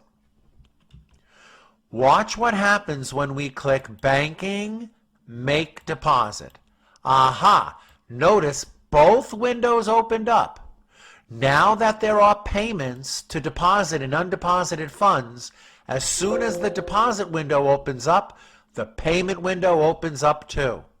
Now, don't worry if you accidentally close the payments window, because you can always reopen it by clicking the Payments button in the main deposit window. But you don't have to, because if there are payments available, it means as soon as you open the deposit window, the payments window will open as well. Now, the specific items that we are depositing is this $1,400 here and this $2,000 here. Oh, excuse me, this $1,000 here actually. These are the two specific items that were listed in the transaction. And notice when you click on one of them, the payment subtotal changes. Click on each item that was deposited all on that same day from that one deposit.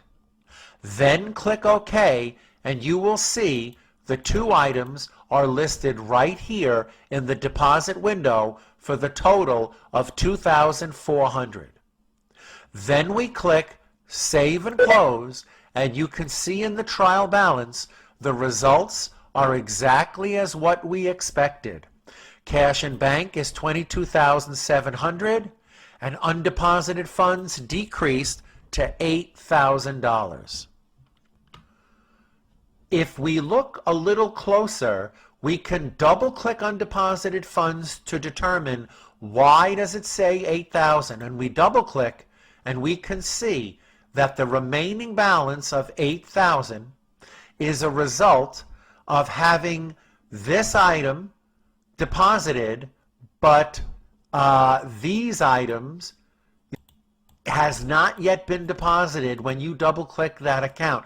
And it's more clear if you do this, Banking, Make Deposit.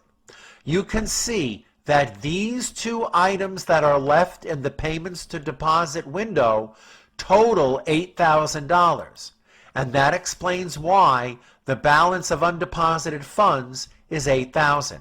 And again, if you open it up, you'll be able to see that these were put into undeposited funds individually, but this one big deposit of $2,400 lowered the balance to $8,000, and you could always double click, come right back to the deposit window to see exactly what happened. And now let's finish up by depositing the rest of the money. Let's imagine on February 28th, we deposited the remaining items from undeposited funds. Well, if there's nothing left in undeposited funds, that should become zero. But if all $8,000 that remained went into the bank account, then the bank account should increase by $8,000 and become $30,770. We click Banking, Make Deposit, and of course we put a check mark on each item that we're depositing in the from the payments window where the subtotal is $8,000. Click OK at the bottom, and confirm the actual date that we brought the money to the bank. When we click Save and Close, the trial balance shows nothing in undeposited funds and $30,770 in the bank. And when you open up undeposited funds again, the individual items were received as payments or sales receipts, but the summary amounts are the ones that get recorded as coming out as one big fat deposit. And that's how the undeposited funds feature works in QuickBooks Desktop. Chapter 28, our last learning chapter in this big video tutorial, all about using the audit trail to have total control over everything in your QuickBooks Desktop file. Now you may well ask, what is the audit trail? Well, it's the most powerful report in all of QuickBooks. It shows everything that happened to any transaction from the moment the file was created. It shows when, who, and how every transaction was ever recorded or changed in the file since the file was created. Now, let's go ahead and put it up in the icon bar, and then we'll talk more about it. From the main menu, we click Reports, Accountant and Taxes, and go down to Audit Trail. Now, you may well notice that this pull-down date caption here does not say date regarding date of transaction. It says date entered or last modified. And as a general rule in the class, we click the pull-down and we click All. We want this to show the results of all transactions regardless of date. And the fact that this says date entered last modified rather than the date of the transaction, it makes the audit trail different from any other report in QuickBooks. Now that it's in front of us, we click View, and then we click Add Audit Trail to the icon bar. Click OK, and you might not see it, but you can click the pull down here, and boom, there it is, and it remembers we wanted all. Now you may also ask, how does the audit trail work? Well, it lists every transaction by transaction type.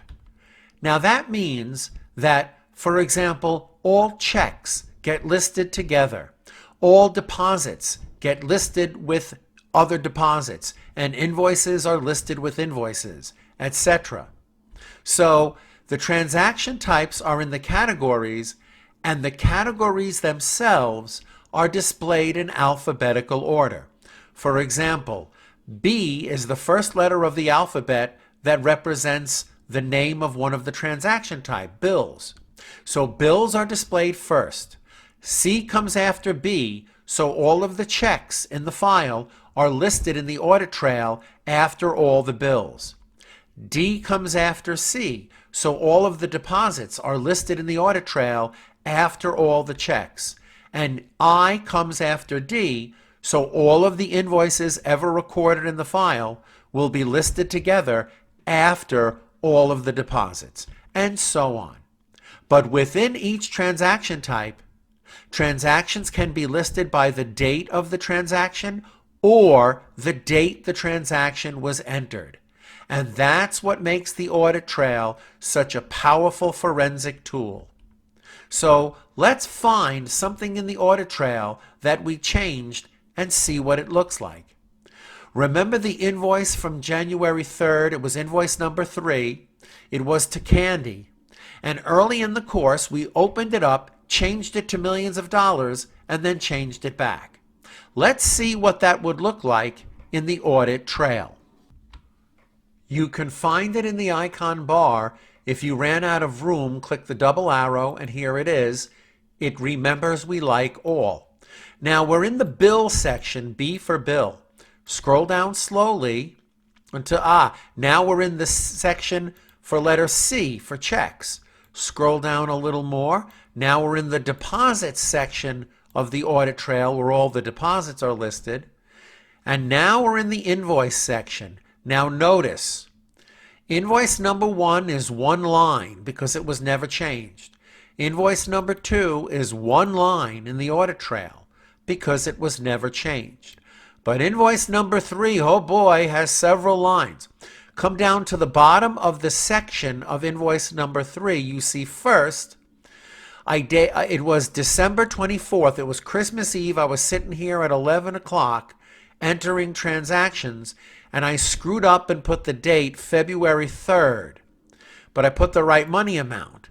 So literally 20 seconds later, I reopened this and changed the date to January 3rd from February 3rd.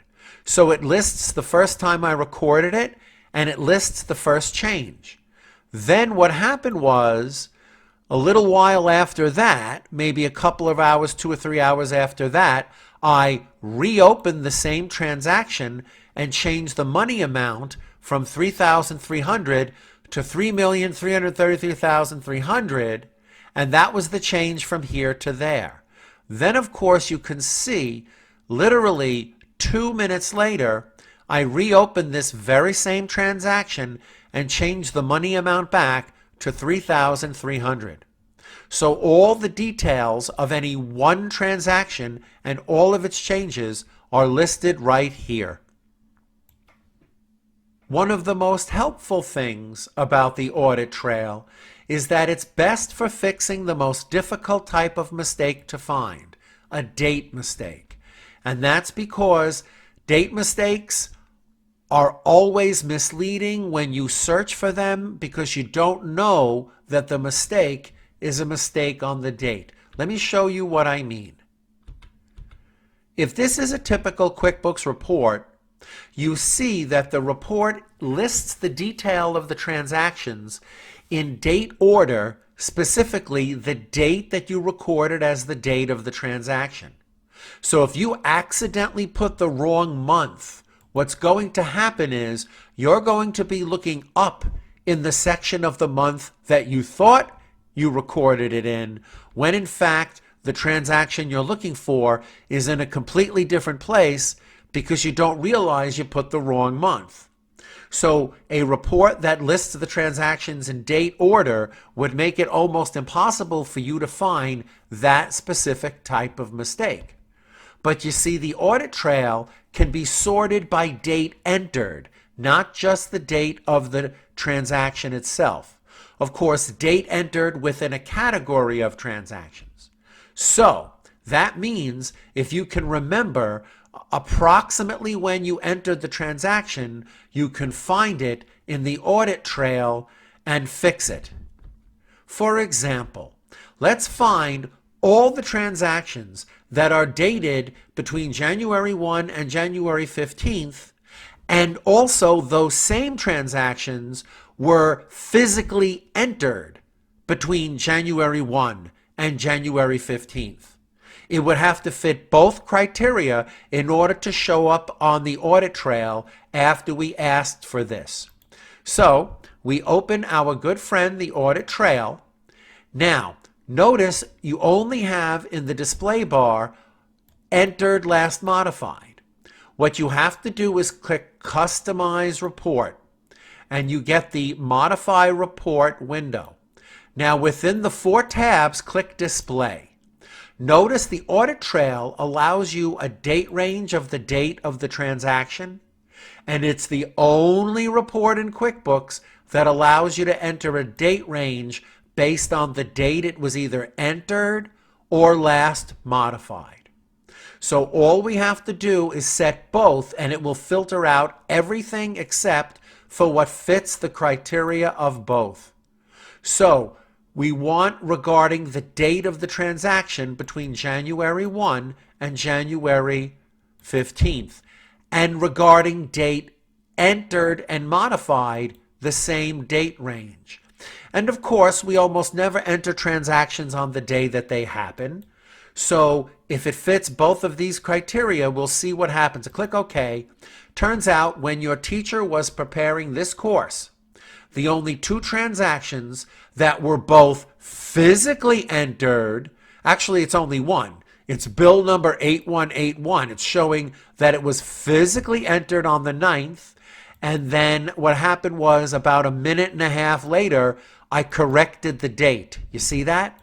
But this is the only one transaction that's both dated as a transaction between those two dates, as well as entered or modified within those two dates. So by knowing both of them, within the date range. So by knowing both of them, you can really find mistakes where you put the wrong date on a transaction.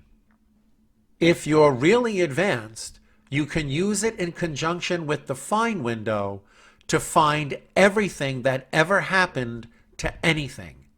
As long as you know something about the transaction you're looking for, you can find it in the find window first, and that'll help you identify it in the audit trail, and then you can see everything about it.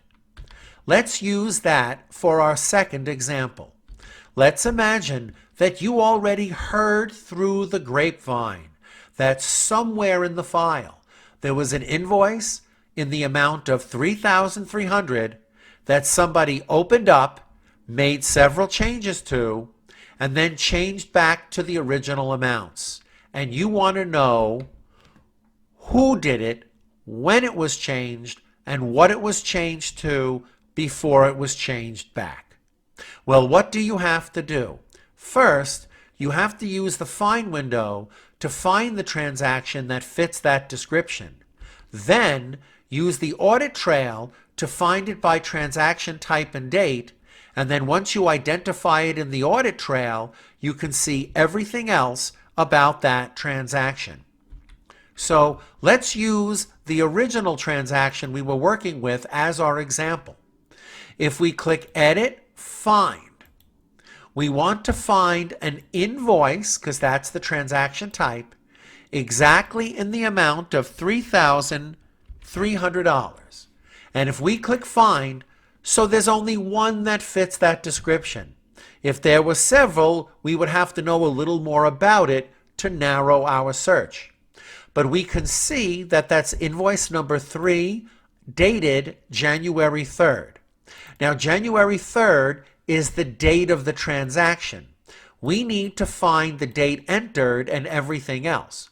So we open the audit trail, and we know that we want to customize the report. Since we don't know what date it was entered, we leave this as all. But we do know the date that the transaction was recorded with. It was recorded with January 3rd.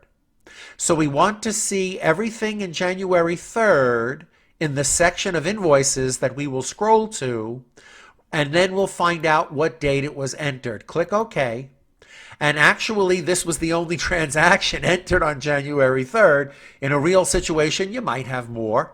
But at least if you scroll to the invoice section for the invoices that were created for that date, you can see here's the one in the amount of $3,300.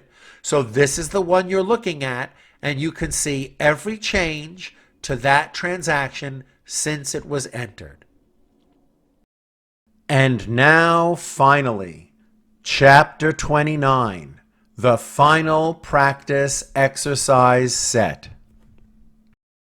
This is what the trial balance should look like before you start the final transaction set. You have to go through your numbers and make sure that you're starting with the same numbers, because the only way to finish with the same numbers is to begin with the same numbers. Now, here's the customer balance detail before the exercise. Make sure that the total balance of each customer is equal to the total balance of each of your customers in your file before you start the exercise. Take great care in going through the open invoice report for each open balance one by one. Remember, it's not enough to start off with the same total balance of the customer. You have to start off with each individual open invoice balance being the same in order to successfully complete the exercise. This is what the vendor balance detail should look like before you start the exercise. And of course, You could pause the video and go through it one by one to make sure that it matches before you start putting in any of the transactions. And if you go through the unpaid bills report, you have to make sure that the open balance one by one of each bill that's listed here is the same as the open balance on your report in your file before you start the final exercise. Here's the first half of the transaction set. I'll only give 9 at a time, and there are a total of 18. You can pause the video in this position to slowly and carefully record each of the different transactions one by one. If you forget how to record a particular transaction, go back to the video chapter where you learned about that transaction and review how to record it. Then come forward and try entering it here. Here's the second half of the transaction list. And again, you could pause the video at this point, record them slowly, and then after you finish recording all 18 transactions, this is what your trial balance should look like when you finish the entire practice set. Remember, if you have any different numbers, you have to go back and do the techniques that we learned to find and fix mistakes so that when you finish, your trial balance looks exactly like mine. This is what the customer balance detail should look like after the exercise, and you can compare the total balance of each customer to each of the customers in your file to make sure they have the same ending balance. And of course, if you go through the open invoice report, again, make sure you applied invoice payments properly by comparing each invoice's open balance to the open balance in the invoices in your file. This is what the vendor balance detail should look like after the exercise. It's quite a lot of transactions. You can pause and go through it one by one, but if you compare the unpaid bills report after the exercise, you have to make sure that each open balance and unpaid bills that you see here on the screen matches each open balance in your unpaid bills in your file. Thank you so much for watching the entire QuickBooks Online tutorial. And don't forget, if you need any other topic in QuickBooks or want to learn anything else that relates to QuickBooks, you can go to the channel page where I have a QuickBooks course or a QuickBooks video for every possible QuickBooks topic there is. Thank you again, and please stay in touch.